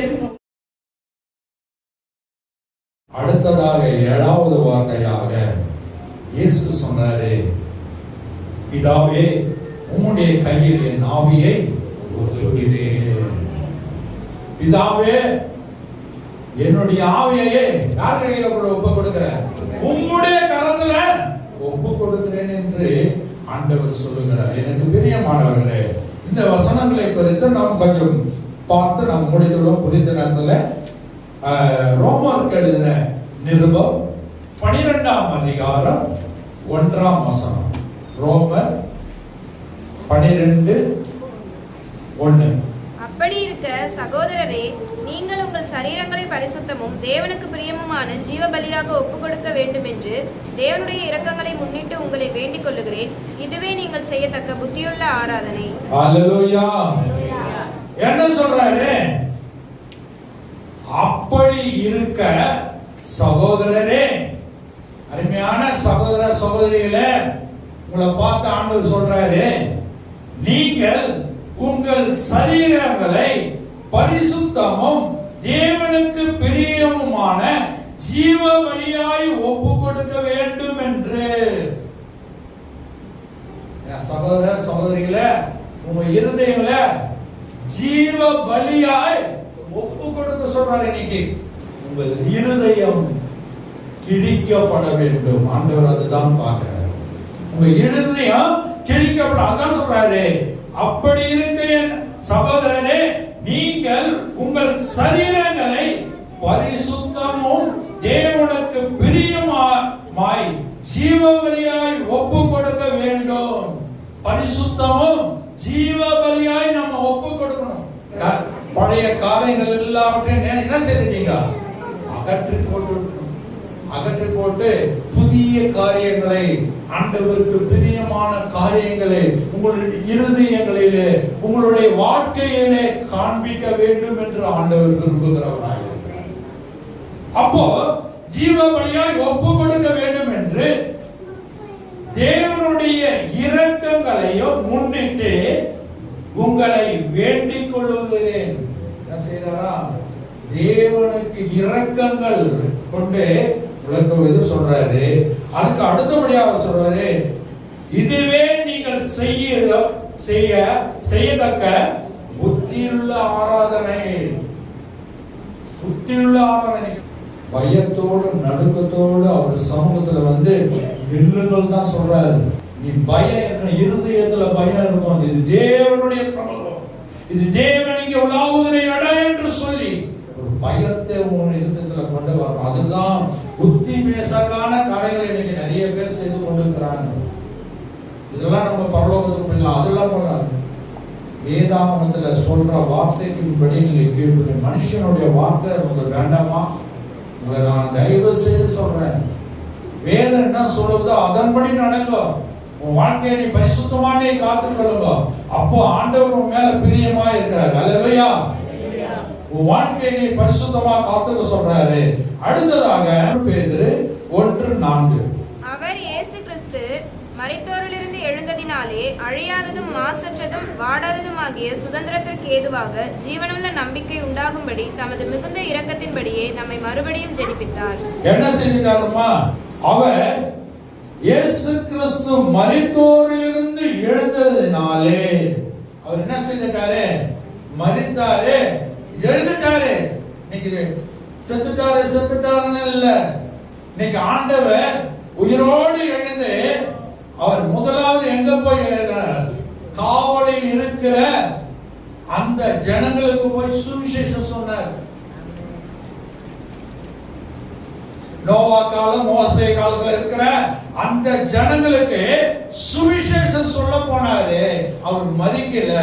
இன்றும் சதா காலம் உங்களோடு கூட இருக்கிறேன்னு சொன்ன தேவன் இன்றும் நம்மளோடு கூட இருந்து கொண்டிருக்கிறாரு. நம்மளுடைய செய்களை, நம்மளுடைய நடத்தையும் அவர் கவனித்துக் கொண்டிருக்கிற தேவனாய் இருக்கிறாரு. அதுக்குதான் இங்க சொல்றாரு, அவர் இயேசு கிறிஸ்து மரித்தோரிலிருந்து எழுந்ததினாலே அழியாத மாம்சத்திற்கும் வாடாததுமான சுத்தத்திற்கு எதுவான ஜீவனுள்ள நம்பிக்கை உண்டாகும்படி தமது மிகுந்த இரக்கத்தின்படி நம்மை மறுபடியும் ஜெனிப்பித்தார். அல்லேலூயா. என்ன செய்தாரு? மறுபடியும் நம்மளை ஜெனிப்பித்துக்கிறார். நம்ம என்ன செய்தோம்? பாவத்துல இருந்தோம், அநியாயத்துல இருந்தோம். ஆண்டவராய் இயேசு கிறிஸ்துவை நீ சொந்த ரட்சகராய் நீ ஏற்றுக்கொண்டு நீ முழுகி ஞானஸ்நானம் எடுத்த பிறகு உன் இருதயத்தில் இருக்கிற அந்த எல்லா பழைய மனுஷனை கலைந்து போட்டு அவரை நீ சொந்த ரட்சகராய் ஏற்றுக்கொண்டு அவர் நாமத்தை நீ மயக்கப்படுத்துகிறாளா? அல்லேலூயா. உன் வாழ்க்கைய அவருடைய கரத்துல நீ ஒப்பு கொடுக்கும் பொழுது கர்த்தருடைய ஆசீர்வதிக்கிற தேவனாக இருக்கிற. சங்கீதம் புத்தகம் 31ஆம் அதிகாரம் 5ஆம் வசனம். உமது கையில் என் ஆவியை ஒப்புவிக்கிறேன், சத்தியபரனாகிய கர்த்தாவே, நீர் என்னை மீட்டுக் கொண்டீர். உமது கையில் என் ஆவியை ஒப்பு கொடுக்கிறேன். ஆண்டவரே, அப்பா நான் பாட்ட பாடெல்லாம் போதும், இதுக்கு மேல இவங்ககிட்ட நான் உன்னுடைய சுவிசேஷத்தை நான் அறிவித்துட்டேன். இவர்களை என்ன செய்ய? என் ஆவியை உம்முடைய கரத்துல நான் ஒப்பு கொடுக்கிறேன் என்று இந்த இடத்துல சொல்லி தன் ஆவியை ஒப்பு கொடுத்தாரு. அதுக்கு அடுத்தபடியாக 1 பேதுரு 2ஆம் அதிகாரம் 24ஆம் வசனம். நாம் பாவங்களுக்கு செத்து நீதிக்கு பிழைத்திருக்கும்படிக்கு அவர் தாமே தமது சரீரத்திலே நம்முடைய பாவங்களை சிலுவையின் மேல் சுமந்தார், அவருடைய தழும்புகளால் குணமானீர்கள். நாம் பாவத்துக்கு செத்து. இன்னைக்கு ஞானஸ்நானம் எடுக்கும் பொழுது உன் இருதயத்தில் இருக்கிற பாவத்தெல்லாம் அறிக்கையிடுங்க. நீங்க பரிசுத்தமா ஆகணும் என்று சொல்லி ஊழியக்காரங்க ஒவ்வொருத்தரும் சொல்லி கொண்டிருக்கிறாங்க. அப்ப நம்ம ஞானஸ்நானம் எடுக்கும் பொழுது நம்மளுடைய இருதயத்தில் இருக்கிற அந்த பாவ காரணிகள் எல்லாம் அகற்றி போடுகிறோம். ஏன்னா அந்த போதகர் சொல்லுகிற அந்த வார்த்தையை கீழ்ப்படிந்து அவனுடைய இருதயத்தில் இருக்கிற கசப்பு, வைராக்கியம், பெருமை எல்லாவற்றையும் நம்ம இடத்திலிருந்து அகற்றி போட்டு விட்டு அதுக்கு அடுத்தபடியா சொல்ற நீதிக்கு பிழைத்திருக்கும்படி நீதி செய்கிறவர்களாய் நாம் மாற வேண்டும். ஆண்டவர் என்ன செய்ய எதிர்பார்க்கிறது?